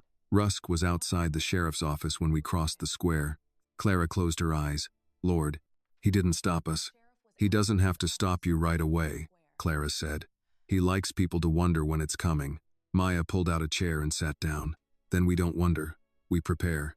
Annie eased into the chair beside her. "Earl gave us the report." Clara looked at the folder. "He did?" "Not happily," Maya said. "But he did. And Louisa?" "Talked enough." Clara shook her head slowly. "That woman must be angrier than I thought." "She is," Annie said. "She just serves it with coffee." Maya opened the folder and laid out Earl's accident report. The paper was creased, smudged at one corner with old grease, and stamped with the Fairmont Creek Sheriff's Office seal. She had already read it twice before coming home, but reading it in Clara's kitchen made it feel heavier. "According to this," Maya said, "Earl was cited for unsafe roadside parking. Richard Whitmore is listed as a witness, not a driver." Clara's face tightened. "But Richard hit him." "Yes. And Rusk knew?" Maya tapped a handwritten note near the bottom. "The report says Sheriff Rusk arrived at the scene and personally reviewed the incident." Annie leaned closer. "That means he signed off on the lie. It means he documented a version of events that contradicts Earl's account," Maya said carefully. Annie gave her a look. "That's the polite way to say lie. It's the useful way to say it if this ever goes to someone official." Clara looked from Maya to the paper. "You sound like you already know it, Will." Maya did not answer immediately. She took a bite of the sandwich Clara had made, partly because she was hungry, partly because she knew Clara needed to see her eat. "I know it should," she said at last. The room quieted. Outside, the day had turned hard and bright. Heat pressed against the windows. A dog barked somewhere down the block, then stopped suddenly. Maya copied Earl's report with her phone, saved the images, labeled them by date, and added Louise's window repair bill to the same folder. Every click of the phone camera seemed to make Clara more uneasy. Finally, Clara stood. "I'm going to take these plates to the sink." "Mama, we haven't finished eating." "Nobody's eating." Annie picked up half a sandwich. "I am." Clara gave her a look. "I handle fear better with ham and mustard," Annie said. Despite herself, Clara almost smiled. But before the small mercy could settle, a firm knock sounded at the front door. All 3 women froze. The knock came again, 3 slow strikes, official without needing to be loud. Clara whispered, "No, Maya Rose. Stay here. Maya, I'm only answering the door." She walked through the short hallway, aware of Clara and Annie behind her. Through the sheer curtain, she saw a deputy standing on the porch. Young, white, early 20s, hat in hand instead of on his head. His cruiser was parked at the curb, not Rusk's vehicle, but close enough to carry his shadow. Maya opened the door halfway. "Can I help you?" The deputy blinked, clearly expecting Clara. "Ma'am, I'm Deputy Nolan. Maya William. I'm here to speak with Mrs. Clara William." "About what?" He shifted his weight. "County code notice." Clara appeared behind Maya. Her face was pale but composed. "What notice?" Deputy Nolan looked uncomfortable. He held out a folded paper. "Ma'am, the sheriff asked me to deliver this." Maya did not take it. "What is it for?" Nolan glanced at her, then at Clara. "Unsafe property condition, fence violation." Annie's voice came from behind them, sharp as a snapped twig. "You have got to be kidding." Nolan's ears reddened. "I'm just delivering notice, ma'am." Maya looked at the paper. "The fence Richard Whitmore damaged?" Nolan did not answer. The same fence Sheriff Rusk refused to document properly? Maya asked. His jaw flexed. I don't know anything about that. Then maybe you should before you put your name on paperwork. He swallowed. For a moment, Maya saw something human behind the uniform. Embarrassment. Fear. Maybe the last small piece of conscience trying not to be noticed. Clara reached past Maya and took the paper. Thank you, Deputy. Maya turned to her. Mama, Clara's voice was soft but firm. I said thank you. Nolan stepped back. You have 10 days to address the violation or the county may assess fines. Of course, Clara said. The deputy looked as if he wanted to say something else. Instead, he nodded and walked back to the cruiser. Maya watched him drive away. Only when the car turned the corner did she close the door.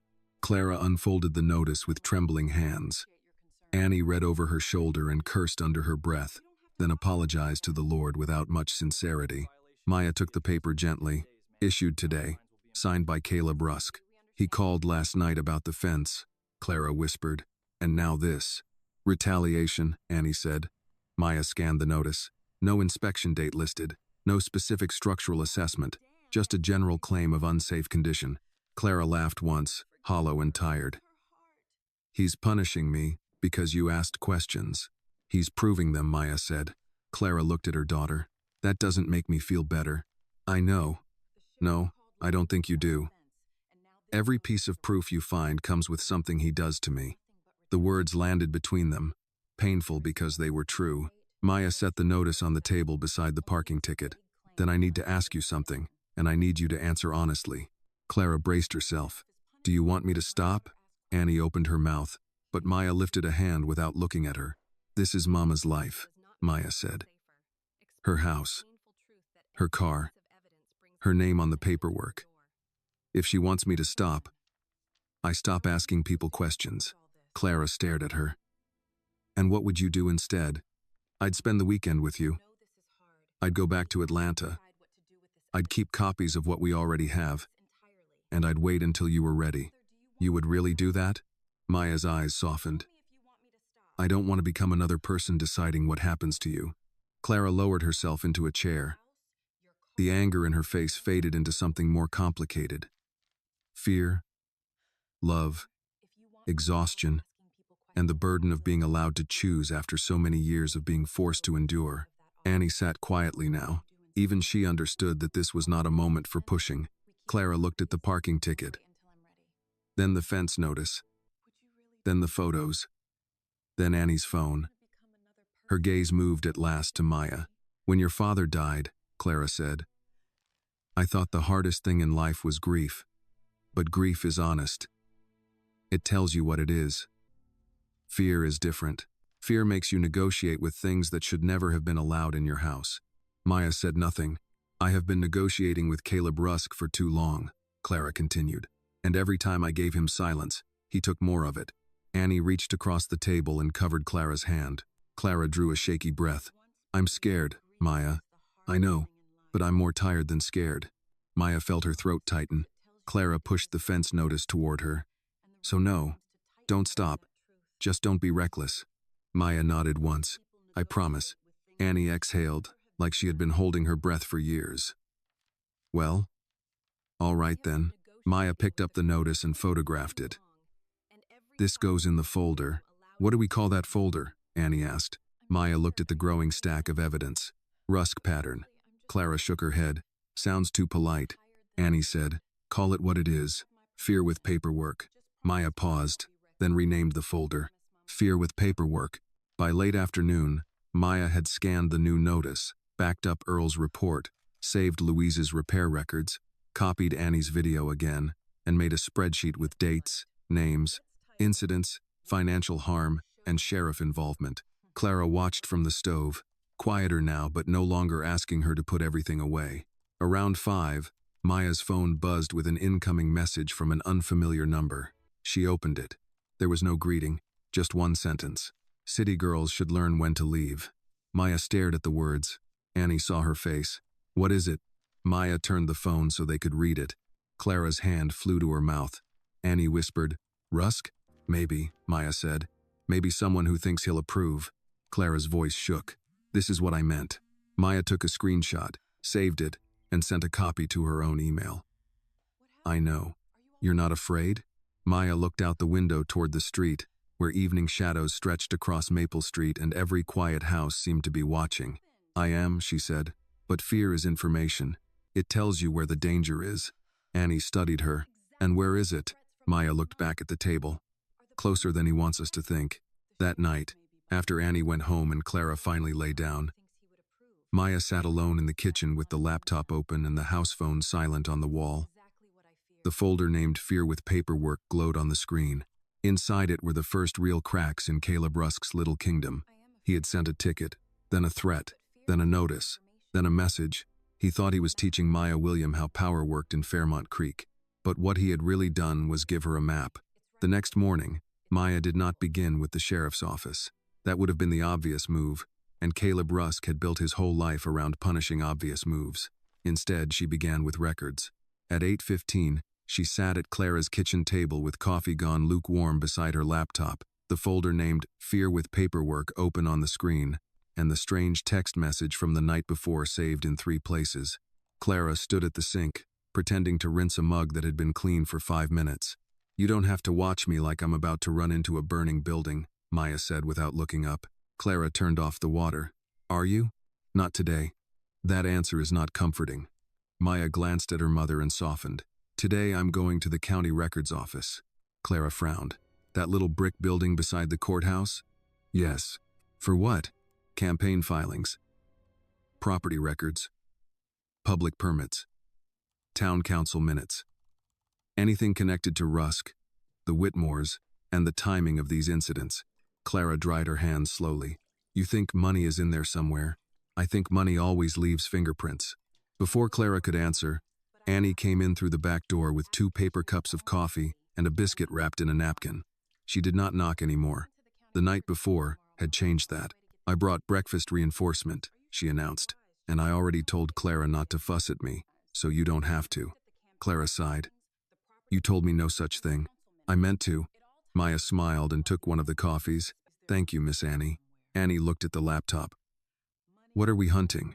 Whitmore money. Annie's expression sharpened. About time somebody did. Clara pulled out a chair and sat, reluctant but listening.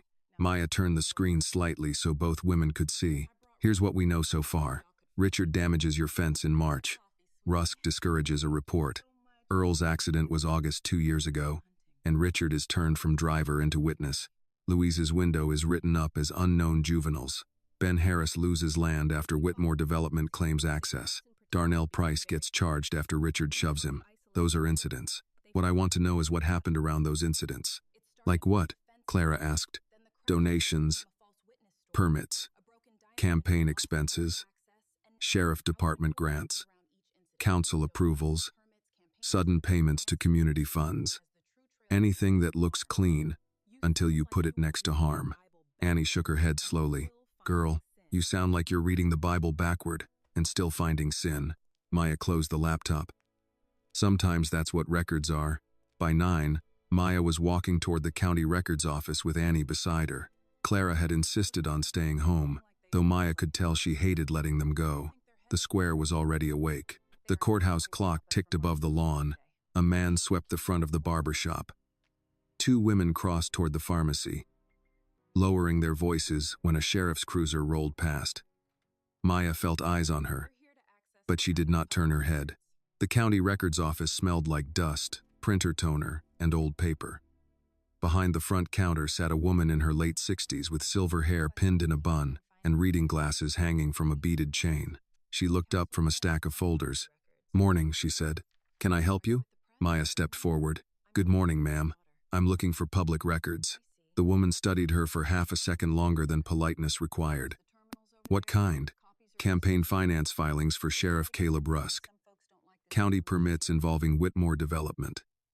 Town council minutes from the last 3 years. And property records related to the Harris parcel. Off Mill Road. Lost 2. Annie pretended to examine a bulletin board, but Maya saw her eyebrows rise. The woman behind the counter took off her glasses. That's a wide net. Yes, ma'am. You a lawyer? No, Mao. Reporter? No. Then what are you? Maya held her gaze. Clara William's daughter. Something moved across the woman's face. Not surprise. Recognition, then caution. I see, she said. Maya waited. She had learned that when people were deciding whether to help, silence was often more respectful than persuasion. The woman glanced toward the hallway behind her, then lowered her voice. Public computers are over there. Some older filings are scanned poorly.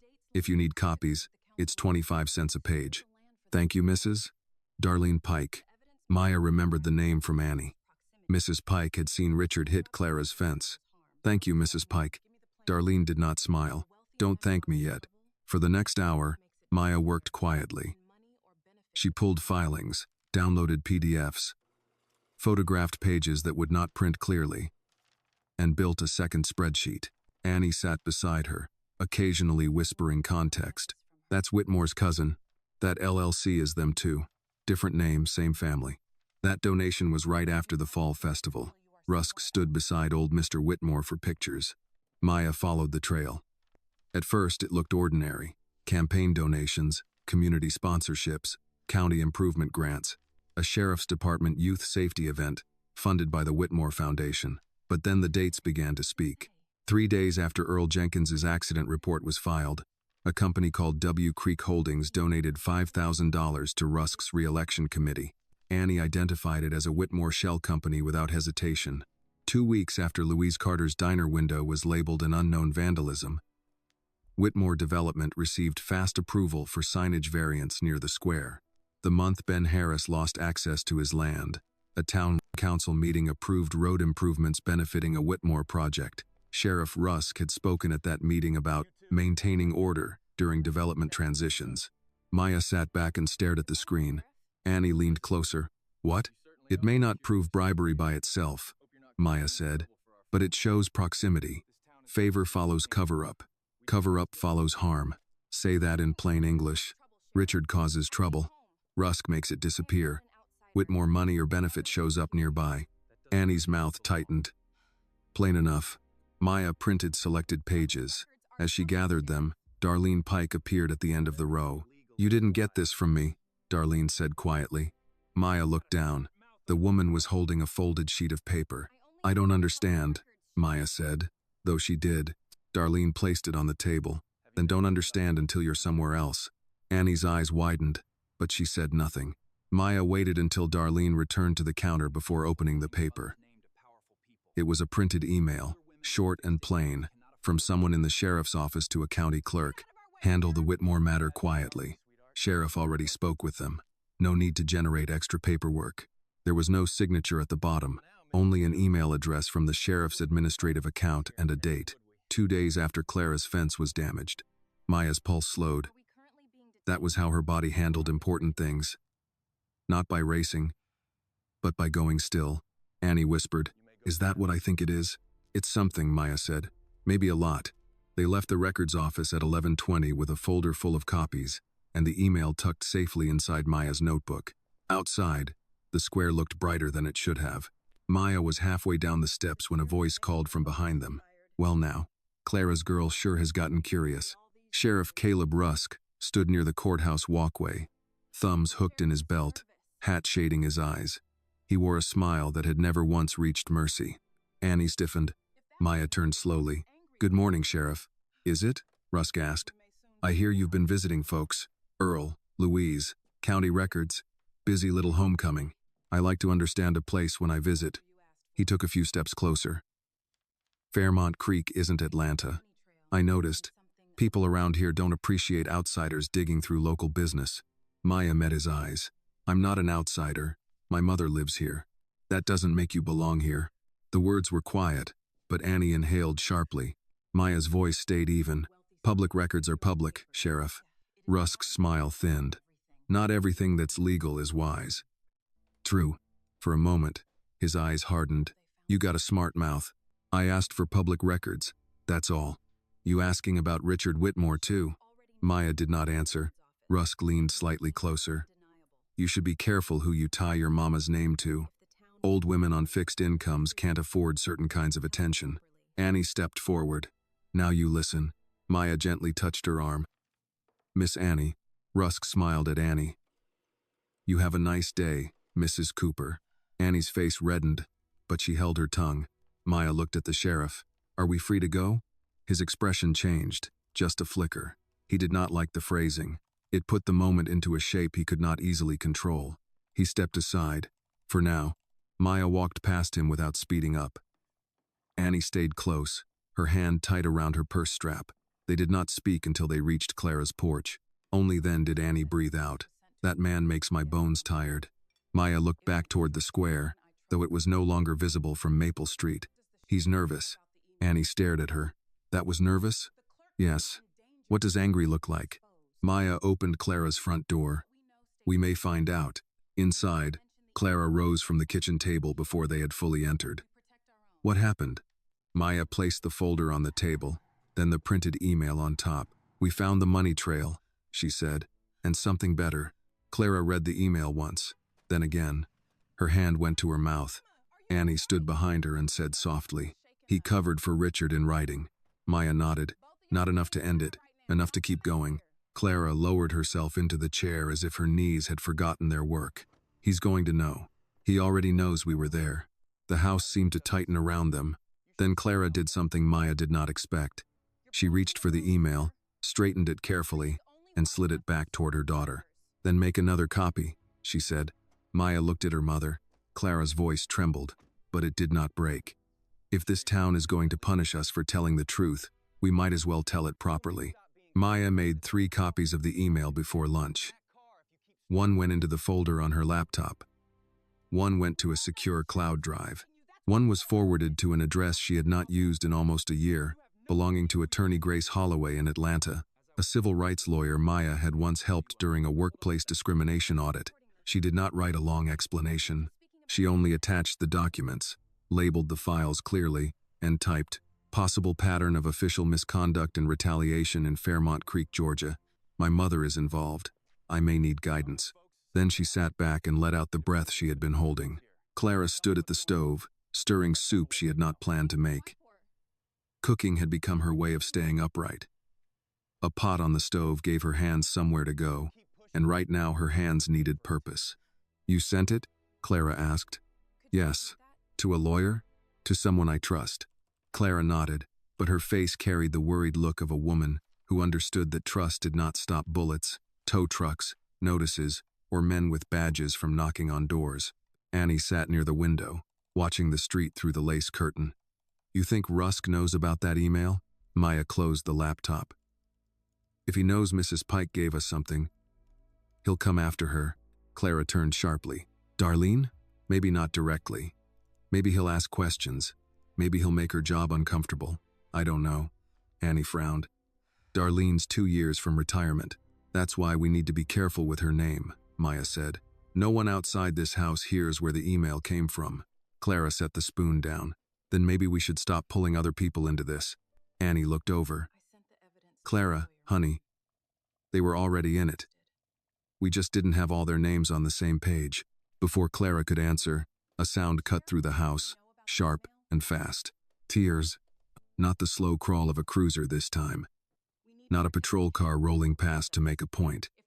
This was a vehicle coming too fast down Maple Street. Engine roaring. Gravel popping near the shoulder. Clara froze. Annie stood. Maya was already moving toward the front window. A white pickup flew past the house. Richard Whitmore. He did not stop at Clara's driveway. He did not have to.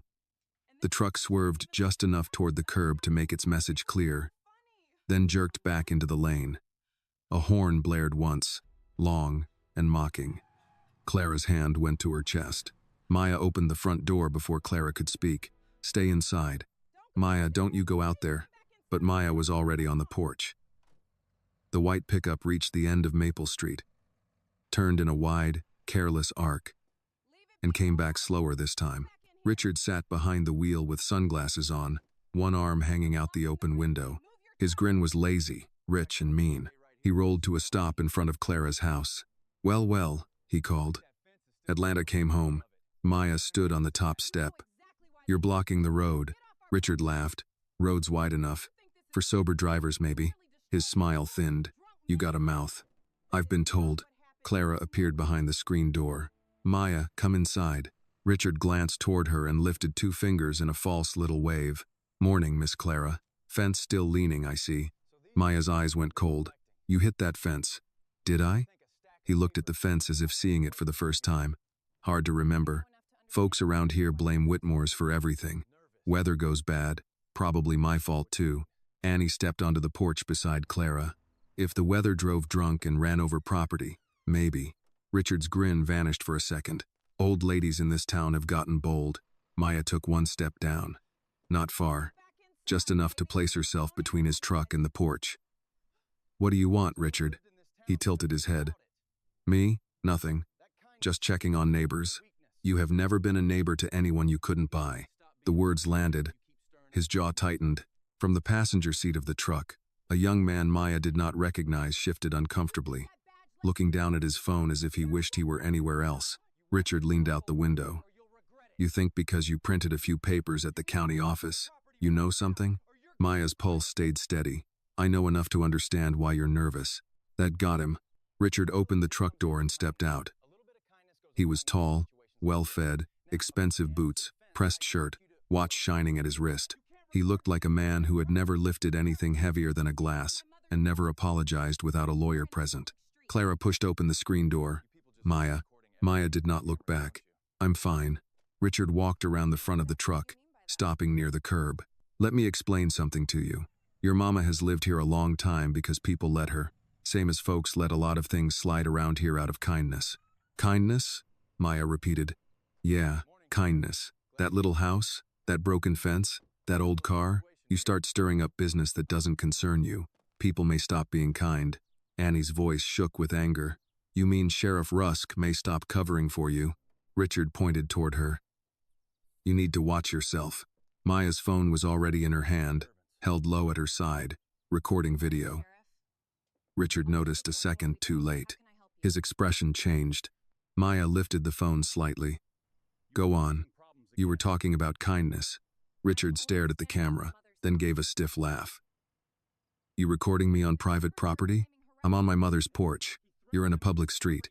You people love cameras now, don't you? Clara whispered. Lord. Maya's voice remained calm. What do you mean by you people, Richard? He looked at the phone again and swallowed the next words. For a moment, the arrogance faltered, not because shame reached him, but because consequence did. Then, far down the street, a sheriff's cruiser turned onto Maple. Richard saw it and smiled again. The cruiser pulled up behind his truck. Sheriff Rusk stepped out slowly, adjusting his hat. Deputy Nolan got out on the other side, face tense. Rusk looked from Richard to Maya to Clara, on the porch. Well, Rusk said, looks like we've got a disturbance. Maya kept recording. Good morning, Sheriff. Rusk's eyes flicked to the phone. You causing problems again? I'm standing at my mother's house. Richard called about harassment. Maya almost laughed, but she did not give him the satisfaction. Richard drove to my mother's house and threatened her property in front of witnesses. Richard threw up his hands. I came to check on the fence, being neighborly. Annie snapped. You don't know the meaning of the word. Rusk ignored her. His attention stayed on Maya. You need to put that phone away. No, thank you. His face hardened. That wasn't a request. Maya held his gaze. Am I being detained? Deputy Nolan looked down at the ground. Rusk took 1 step closer. You like asking that question? It's a useful one. Clara gripped the doorframe. Maya could feel her mother's fear behind her like heat. Rusk lowered his voice. You keep pushing, and your mama's going to be the one paying for it. The words were quiet, but Maya's phone caught them. She knew it. Rusk knew it too a second after he said them. His eyes dropped to the phone. Maya did not smile. Could you repeat that, Sheriff? Rusk's jaw flexed. This is your final warning. Stay out of local matters. Are you ordering me not to access public records? I'm ordering you not to harass citizens of this county. Richard came here. Richard interrupted. I want her charged. Clara gasped softly. Rusk turned his head toward Richard. Not now. Those 2 words said more than Rusk meant them to say. Not no. Not she did nothing wrong. Not now. Maya saw Deputy Nolan hear it too. The street had begun to gather eyes. Curtains moved. A man, 2 houses down, stood by his mailbox. Someone across the road lifted a phone, then lowered it when Rusk glanced that way. Rusk noticed the attention and changed tactics. His voice became official. "Mrs. William, you have an outstanding property notice. I suggest you correct it before the county takes further action." Clara's voice was faint but steady. "The fence is damaged because Richard hit it." Rusk looked at her with practiced disappointment. "That accusation has already been addressed." "No," Maya said. "It was buried." Rusk turned on her. "Careful." Maya stepped down one more step, still holding the phone. "That word keeps coming up today. Maybe you should try it." For a moment, silence stretched across Maple Street. Then Richard cursed under his breath and climbed back into his truck. "This is a waste of time." Rusk did not move until Richard started the engine. Then he leaned slightly toward Maya, voice low enough to sound private, clear enough for the phone. "You have no idea what kind of town you came back to." Maya looked at him, calm and unblinking. "I'm learning fast." Rusk stared at her for another second, then turned and got into his cruiser. Richard's truck pulled away first, engine roaring again. But this time it sounded less like power and more like frustration. The cruiser followed. Only when both vehicles disappeared did Clara sit down hard in the porch chair. Maya stopped recording and saved the file. Annie came to her side. "Please tell me you got all that." Maya looked at the screen, where the video was already uploading. "Yes," she said, including Rusk telling Richard, "Not now." Clara looked up, shaken. "What does that mean?" Maya watched the upload finish, then slipped the phone into her pocket. "It means they're used to choosing when people get punished," she said, "and today, they forgot someone was watching." The video from Maya's phone changed the air inside Clara's house. It was not loud. It did not break a window or knock a chair over. It simply sat on the kitchen table, playing back in a clear little rectangle of light, and made denial harder for everyone who watched it. Maya played it once for Clara, then once for Annie, then once more with the volume turned higher, so they could hear Rusk's words clearly beneath the afternoon noise of Maple Street. "You keep pushing, and your mama's going to be the one paying for it." Clara turned away before the video ended. Annie pressed one hand to her chest. "He said it plain as day." "Plain enough," Maya said. Clara looked out the window, though Richard's truck and Rusk's cruiser were long gone. "He came to my house. He sent Richard first," Maya said.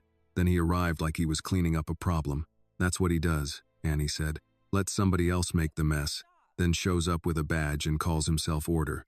Maya saved the file under the date and typed a short summary beneath it. "Richard Whitmore arrives at Clara William residence. Makes implied threats regarding property. Sheriff Caleb Rusk arrives after alleged call from Richard. Rusk warns Maya that Clara will pay if Maya continues. Rusk tells Richard, 'Not now,' when Richard demands charges." Video recorded from porch. Clara watched the words appear. "You make it sound so neat." "It has to be neat. It wasn't neat when it happened." "I know," Maya said. "But if we hand this to anyone outside Fairmont Creek, they need facts before they feel the fear." Annie nodded slowly. "Fear is what Rusk counts on. Facts are what he forgets to clean up." Maya looked at her. "Exactly." Her phone buzzed. She glanced at the screen and saw a reply from attorney Grace Holloway. The message was short. "I reviewed the first set. Do not confront the sheriff. Preserve originals. Document retaliation. Call me when safe." Maya read it aloud. Clara's face tightened at the word retaliation. "Even the lawyer sees it." "Yes." What else did she say? "Not to confront him." Annie gave Maya a pointed look. "You hear that part?" "I heard it." Clara sat at the table. "And are you going to obey?" Maya met her mother's eyes. "Yes." Clara did not look convinced. "I mean it," Maya said. "Rusk wants a scene. He wants me angry enough to give him something simple. Disorderly conduct. Interference. Threatening an officer. Anything that lets him turn this into a story about my behavior instead of his." Annie folded her arms. "He's been doing that to folks here for years." "Then we changed the setting," Maya said. "Not the sheriff's office, not the street. A public meeting." Clara looked up sharply. "No. Mama, no. I know that tone. That is not a thought. That is a plan." Maya took a breath. "There's a town council meeting tomorrow evening." It was on the flyer Miss Annie brought. "Whitmore Development is on the agenda for a zoning approval. Richard will likely be there. Rusk may be there too. Annie's eyes widened. He always sits up front when Whitmore business is on the agenda, says he's there for security. Clara shook her head. Maya, standing up in that room with those papers is not careful. It can be if we prepare. It can be if the room is full of people who care more about truth than consequences, Clara said. And I don't know if this town remembers how. That landed quietly. Maya closed the laptop halfway. Then we don't ask the whole town to be brave all at once. We ask the people already hurt if they're willing to sit in the room.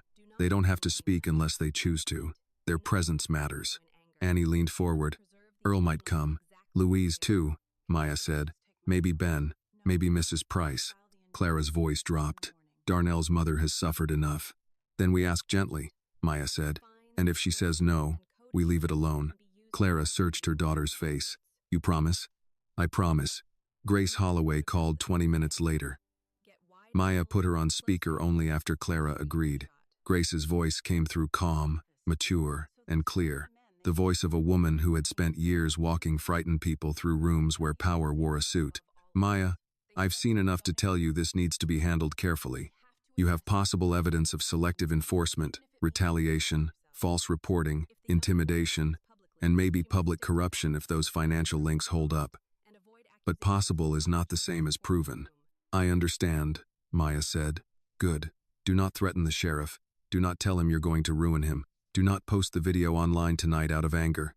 Keep originals. Make copies. Write down who gave you what and when. If anyone wants to provide a statement, have them write it in their own words, date it, and sign only if they feel safe. Clara spoke suddenly. Miss Holloway, can he take my house? Grace's tone softened. Not just because he's angry, Mrs. William. But people who misuse power often use code enforcement, fines, and notices to pressure people. That fence notice matters. Keep it. Photograph the fence. Photograph the old damage. Do not alter it before documenting everything. Clara looked at Maya. We already photographed some. Do more, Grace said. Wide shots. Close shots. Street view. If there are old photos from before the damage, save those too. Annie leaned toward the phone. What about rich men who drive around threatening folks? Record if safe, Grace said. Do not provoke. Do not block their vehicle. Do not step into the street. Your safety matters more than perfect evidence. Maya nodded, though Grace could not see her. There's a town council meeting tomorrow. Whitmore Development is on the agenda. Grace was quiet for a beat. That could be useful, but risky. If you speak, stick to facts. Ask for postponement of any Whitmore approval. Pending review of documented concerns. Don't accuse beyond what you can support in the room. And Maya? Yes? Have someone outside town receive everything before the meeting. I already sent you copies. Send updated copies tonight. I will. After the call ended, Clara sat very still. Annie said, Well, she sounds expensive. Maya almost laughed. She is. But she also does pro bono civil rights work when she thinks something is wrong enough. Does she think this is wrong enough? Clara asked. Maya looked at the evidence spread across the table. She called back in less than 20 minutes. Clara absorbed that, and for the first time, something other than fear moved across her face. Not hope exactly. Hope was too bright a word. This was smaller, more fragile. The possibility that someone outside Fairmont Creek might see what had been happening and not look away. The rest of the afternoon became preparation. Maya photographed the fence from every angle while Clara stood on the porch with folded arms. Annie went home and returned with 2 more videos on her old phone. One of a cruiser parked outside Louise's diner the morning after the broken window, and another of Richard Whitmore's truck swerving near the curb outside Ben Harris's property line. Neither proved everything. Both proved more than nothing. Maya scanned, labeled, copied, backed up. Annie made calls. Earl says he'll come if Louise comes, she reported.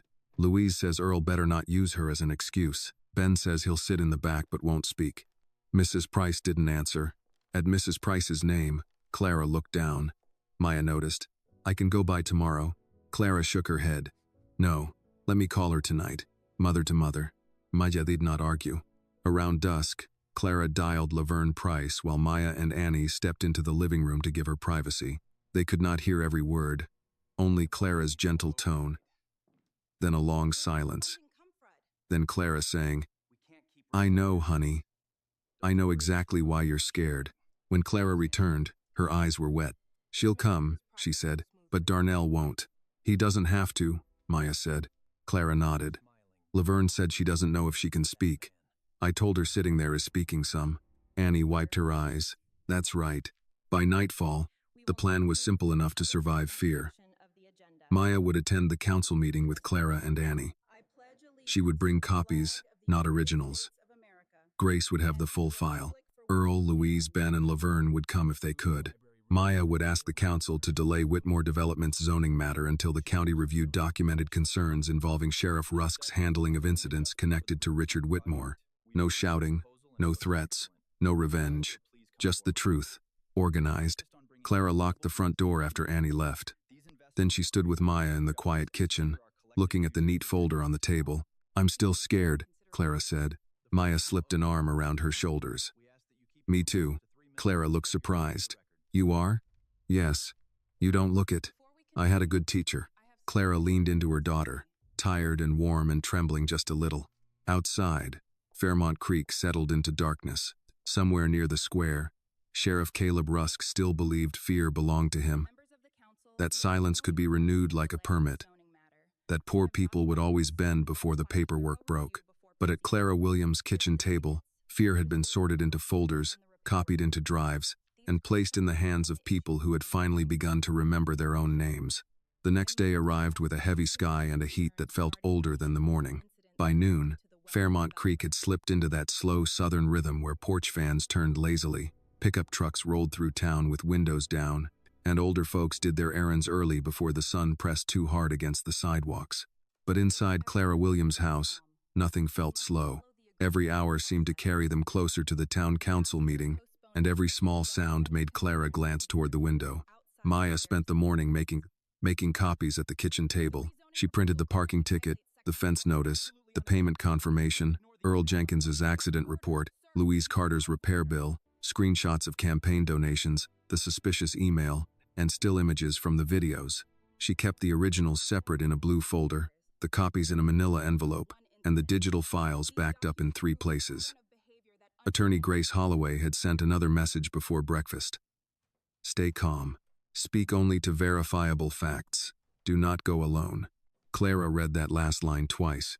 "I like that woman," she said. Maya smiled faintly. "You like her because she sounds like you?" "No. I like her because she sounds like she knows trouble and charges by the hour." Annie Cooper arrived after lunch carrying deviled eggs no one had asked for and wearing her good church shoes. "If I'm going to be nervous, I might as well be dressed," she said, setting the plate on the counter. Clara looked at the shoes. "Your feet will be hurting by 7. My feet have been hurting since 1998. They'll survive democracy." Maya laughed, and for a second the room loosened. Then Clara picked up the manila envelope and the fear returned to her face. "I keep thinking maybe we should wait," Clara said. Maya closed the laptop. "We can." Annie turned from the sink. "Don't say that too quickly." Maya looked at her, then back at Clara. "I mean it. If you don't want to go tonight, we don't go. Grace has copies. The evidence doesn't disappear because we wait one day." Clara held the envelope against her chest. "But Rusk won't wait." No one argued with that. By late afternoon, calls began coming in. Earl Jenkins said he would close the shop early and sit in the back. Louise Carter said she was bringing her repair bill and a temper I will try to keep Christian. Ben Harris said he would come but would not speak unless absolutely necessary. Laverne Price called Clara directly. Clara listened for a long time, saying little more than, "I understand," and "You don't owe anybody more than you can give." When she hung up, Maya asked, "Is she coming?" Clara nodded. "She said she'll sit near the aisle in case she needs to leave." "That's enough." Clara looked at her daughter. "You really believe that?" "I do. Showing up after being scared is never small." At 6:15, they left for the Fairmont Creek Community Hall. Clara wore a navy dress and the gray scarf Maya had brought her from Atlanta, though it was too warm for it. Maya did not mention the heat. She understood the scarf was not about weather. It was armor. Annie rode with them, holding the deviled eggs on her lap because she had decided nervous people might need food after the meeting. assuming nobody got arrested before then. The community hall stood beside the library, a low brick building with an American flag out front and a bulletin board full of flyers for blood drives, church suppers, veterans' breakfasts, and youth baseball sign-ups. The parking lot was already half full when they arrived. Maya noticed 3 sheriff's vehicles near the entrance. She noticed Richard Whitmore's white pickup parked across 2 spaces near the front. She noticed how Clara's breathing changed when she saw it. Maya parked near a light pole. "We can leave," she said quietly. Clara looked at the building, then at the folder in Maya's lap. "No, we came this far." Annie opened her door. "Then let's go before my knees start voting against me." Inside, the room smelled like burnt coffee, floor polish, and old paper. Rows of folding chairs faced a long table where council members were arranging microphones and water bottles. A small flag stood in one corner. A framed photograph of the governor hung slightly crooked on the wall. On the back table sat a coffee urn, paper cups, and a box of cookies from Henderson's market. It looked ordinary, almost dull. That made the fear in the room feel stranger. People glanced at Maya as she entered with Clara and Annie. Some looked away quickly. Some gave small nods. Earl Jenkins sat near the back in a clean work shirt, hands folded over his cane. Louise Carter sat 2 rows ahead of him, purse in her lap, jaw set. Ben Harris stood near the wall, hat in both hands. Laverne Price sat by the aisle, shoulders straight, eyes fixed on the floor. Clara saw them and stopped. Maya touched her elbow. "You okay?" Clara whispered. "They came." "Yes." For a moment, Clara's eyes filled. Not with relief exactly, but with the ache of realizing she had not been the only one carrying something heavy. Then Sheriff Caleb Rusk walked in. The room changed. He entered through the side door with Deputy Nolan behind him, moving with the same easy ownership Maya had seen on the sidewalk outside the records office. His uniform was pressed. His badge shone. His hat was tucked beneath one arm. He paused near the front and spoke to Richard Whitmore, who sat in the first row wearing a pale blue shirt, expensive watch, and a smile too relaxed for an innocent man. Richard leaned back and looked over his shoulder. His eyes found Maya. He smiled. Annie muttered, "May the Lord improve him, or remove him." Clara whispered, "Annie." I said, "May." Maya guided Clara to seats near the middle, not too far back, not too close to Rusk. She wanted to be visible without appearing confrontational. She placed the manila envelope on her lap and kept her phone face down but ready. The meeting began with the Pledge of Allegiance, as small-town meetings often did. Everyone stood. Clara's voice trembled on a few words. But she said them. Maya said them too, looking at the flag and thinking how easily powerful men borrowed symbols they had no intention of honoring. Liberty and justice for all sounded different in a room where half the people were afraid to make eye contact with the sheriff. After routine items about road maintenance and a library roof repair, the council chair cleared his throat.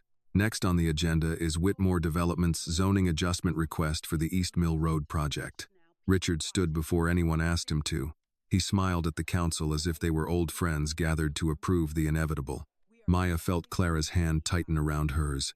Richard began speaking about growth, jobs, investment, and bringing Fairmont Creek into the future. His words were polished, rehearsed, and hollow in the way money often sounded when trying to disguise hunger as opportunity. He talked about revitalization but did not mention Ben Harris's land. He talked about public safety but did not mention Rusk. He talked about community partnership while looking at no one in the back rows. When he finished, the council chair asked if there were public comments. The room held its breath. Maya stood. Chairs creaked. Someone whispered. Rusk turned slowly in his seat. Clara looked up at her daughter, fear and pride fighting across her face. Maya walked to the microphone with the manila envelope in one hand. Her steps were steady.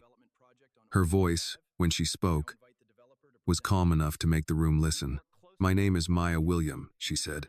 "I'm Clara William's daughter. I'm here to ask this council to delay any zoning approval involving Whitmore Development until documented concerns involving repeated property damage, selective enforcement, intimidation, and Sheriff Caleb Rusk's handling of incidents connected to Richard Whitmore can be reviewed by an outside authority." A murmur moved through the room. Rusk's face hardened. Richard laughed once, short and dismissive. "This is ridiculous." Maya did not look at him. She kept her eyes on the council. "I have copies of records, repair bills, citations, photographs, and video stills.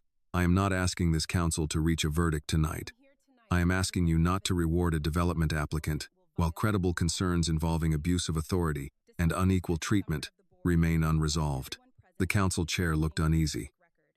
Miss William, this agenda item concerns zoning, not law enforcement. With respect, sir, Maya said, zoning decisions are public trust decisions. Public trust matters when residents believe one applicant receives protection ordinary citizens do not. Rusk stood. He did it slowly, but every person in the room felt it. That's enough, he said. Maya turned her head slightly. Sheriff, I'm speaking during public comment. You're making accusations. I'm presenting concerns supported by documents. Richard stepped into the aisle. You don't know what you're talking about. Earl Jenkins suddenly rose from the back. His voice was rough but clear. She knows about my truck. Louise Carter stood too. And my window. Ben Harris lifted his head from near the wall. And my land. Laverne Price did not stand, but she raised one shaking hand. And my boy. The room went silent. Rusk looked around. And for the first time that evening, his confidence flickered. Not gone. Just disturbed. Maya saw it. So did Clara. The council chair fumbled with his microphone. Let's maintain order. Annie stood, small and fierce in her good church shoes. Order without justice is just fear with paperwork. A few people murmured agreement. Rusk's head snapped toward her. Mrs. Cooper, sit down. Annie's chin lifted. No, Sheriff. I don't believe I will. The room changed again, but this time it did not shrink. It expanded. Maya looked at Clara. Clara was still seated, still frightened, but her back was straighter than it had been when they arrived. Her hand rested on the gray scarf at her neck. Maya turned back to the microphone. Council members, she said, I have copies for each of you.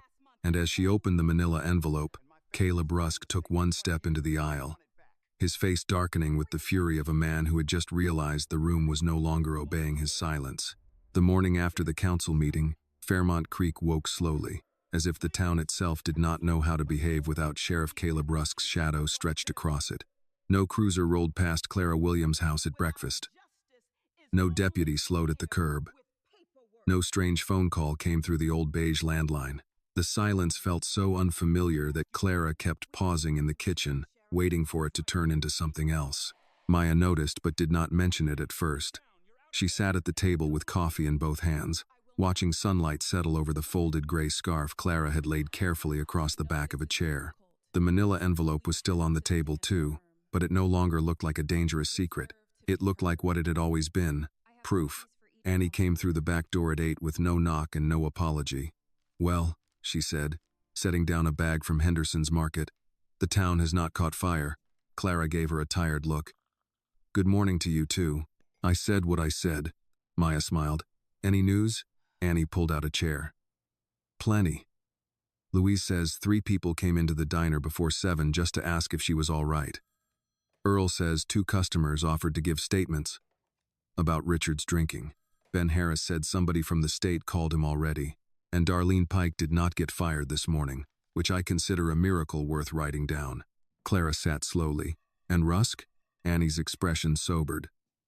Suspended, pending investigation. That's what folks are saying.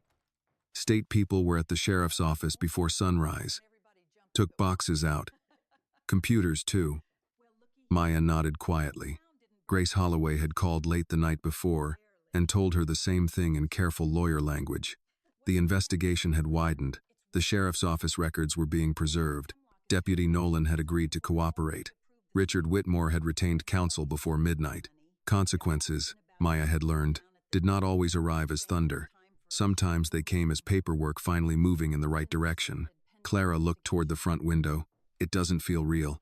Annie reached across the table and touched her hand. Because fear is stubborn, it keeps living in the body after the door opens. Clara's eyes filled, but she did not cry. I stood up in that room. You did, Maya said. I told him he wasn't God. Annie smiled. And the ceiling did not fall, though I checked. Clara laughed softly, the sound breaking through exhaustion like light through thin clouds. Maya held on to it. After everything, that laugh felt like a verdict too. By noon, people began coming by. First, Earl Jenkins arrived with Clara's file folder, returned as promised.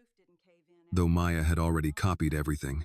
He stood on the porch with his hat in his hands and cleared his throat 3 times before speaking. "Mrs. William," he said, "I should have said something sooner." Clara looked at him gently. "So should I." That was all they needed. Earl nodded once, eyes wet, and left a jar of peach preserves on the porch rail because, as he said, a man shouldn't come empty, handed after being ashamed. Louise Carter came next, still wearing her diner apron.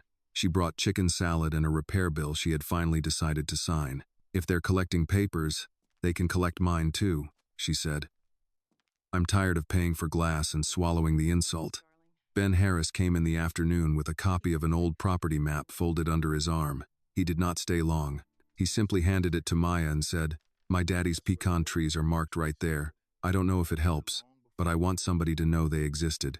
Maya accepted the map with both hands. "It helps." Last came Laverne Price. She stood at the door for nearly a full minute before Clara opened it wide and pulled her into an embrace. Laverne was smaller than Maya remembered from town, worn thin by work and worry. But her eyes were clear. "Darnell asked me something this morning," Laverne said once they were seated. "He asked if the sheriff still had his badge." Clara's hand went to her mouth. "I told him not right now," Laverne continued. "And my boy sat there quiet for a while, then said maybe he could sleep tonight. No one spoke after that. Some truths were too sacred for quick answers." That evening, Grace Holloway came by Clara's house before driving back to Atlanta. She wore the same dark suit from the council meeting, though her shoes were dusty from walking through county offices all day. She sat at Clara's table, accepted sweet tea, and explained what would come next. "There will be interviews," Grace said, "possibly subpoenas. The state may refer charges if the evidence supports it. Richard Whitmore's matters may open separate civil and criminal questions. The zoning request is delayed for now. The fence notice against Mrs. William has already been frozen pending review." Clara blinked. "Frozen means what?" "It means no fines, no enforcement, no county action until someone outside Rusk's influence reviews it." Annie leaned back. "That may be the prettiest thing I've heard all week." Grace smiled. "It's a start." "What about Rusk?" Maya asked. Grace's expression turned serious. "He is not finished. Men like him often try to fight through lawyers, favors, and intimidation by proxy. But he no longer controls the room alone. That matters." Clara looked down at her hands. "Will people get their money back? The fines? The repairs?" "Maybe, not immediately. But restitution can become part of the process, especially if misconduct is proven. There may also be civil claims." Clara nodded slowly. "I don't need much." Maya looked at her mother. "You deserve more than what you learned to live without." Clara's eyes softened, but she did not argue. Weeks passed before Fairmont Creek began to understand what had truly happened. Rusk did not return to duty. Deputy Nolan gave a sworn statement about reports he had been told to alter or ignore. County emails showed that Whitmore complaints had been flagged, softened, delayed, or redirected. Campaign filings connected Whitmore companies to Rusk's re-election fund through donations that looked legal alone and ugly together. Richard Whitmore was charged first for obstruction and intimidation, then faced civil actions from people he had spent years treating like obstacles. It was not clean. Justice rarely arrived clean. There were court dates, delays, angry editorials, whispered blame, and people who said Maya should have minded her business. But there were also checks mailed quietly to victims of improper fines. There were repaired records. There was a new review board for sheriff complaints. The Whitmore zoning project died without a vote when no council member wanted to touch it. And one bright Saturday morning in early fall, volunteers from Louise's Diner, Earl's Shop, Reverend Miles's church, and half of Maple Street came to Clara's house to fix the fence. Maya stood in the yard holding a tray of lemonade while Clara watched Earl measure a new post. "You don't have to do all this," Clara told him. Earl looked up. "Yes, ma'am, we do." Annie, sitting beneath a shade umbrella like a queen supervising honest labor, called out, "Make sure that post is straight. This fence has been through enough crookedness." Everyone laughed. Clara turned away quickly, overcome. Maya followed her to the porch. "Mama?" Clara wiped her eyes with the heel of her hand. "I'm all right. That's your old answer." Clara breathed in the smell of fresh-cut wood and warm grass. "Then I'll give you a new one. I'm healing." Maya put an arm around her. A month later, Clara agreed to spend the winter in Atlanta with Maya. Not because Rusk had chased her out. Not because Fairmont Creek had broken her. She made the choice because choices had finally begun to feel like hers again. On the day they packed the Buick, Annie stood by the driveway pretending not to cry. "You better bring her back," Annie told Maya. "I will. And don't let her act like she doesn't need a heating pad for her knees." Clara sighed. "I am standing right here. I know. That's why I said it loud." Maya loaded the last suitcase, then looked once more at the repaired fence. The new boards were smooth and pale, brighter than the old ones, impossible to miss. At first, Clara had worried they looked out of place. Annie had disagreed. "Let them look new," she had said. "People ought to see where something got fixed." As Maya drove away, Clara sat in the passenger seat with the gray scarf folded in her lap. They passed Henderson's Market, Louise's Diner, Earl's Repair Shop, the courthouse square, and the community hall where one sentence had ruined a sheriff who thought power meant never being questioned. "In this town, I am the law." Caleb Rusk had said it like a crown, but Fairmont Creek had learned the truth in the silence after his words. A badge was not the law. Money was not the law. Fear, repeated long enough, was not the law. People were. People who remembered. People who recorded.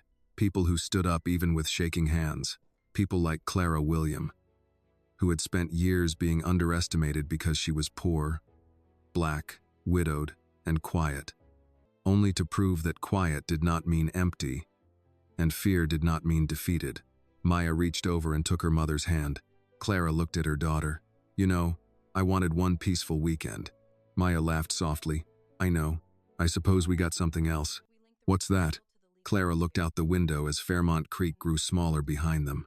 The road ahead stretched wide and sunlit, leading not away from home, but toward a life where home no longer meant swallowing pain to keep the peace. "We got free," Clara said. Maya squeezed her hand and kept driving. The lesson of this story is that power is never meant to silence the weak, and a badge, wealth, or reputation does not give anyone the right to become the law. Clara's quiet suffering reminds us that many people endure injustice because they are afraid, tired, or alone. But Maya's courage shows that truth becomes stronger when it is documented, shared, and supported by others.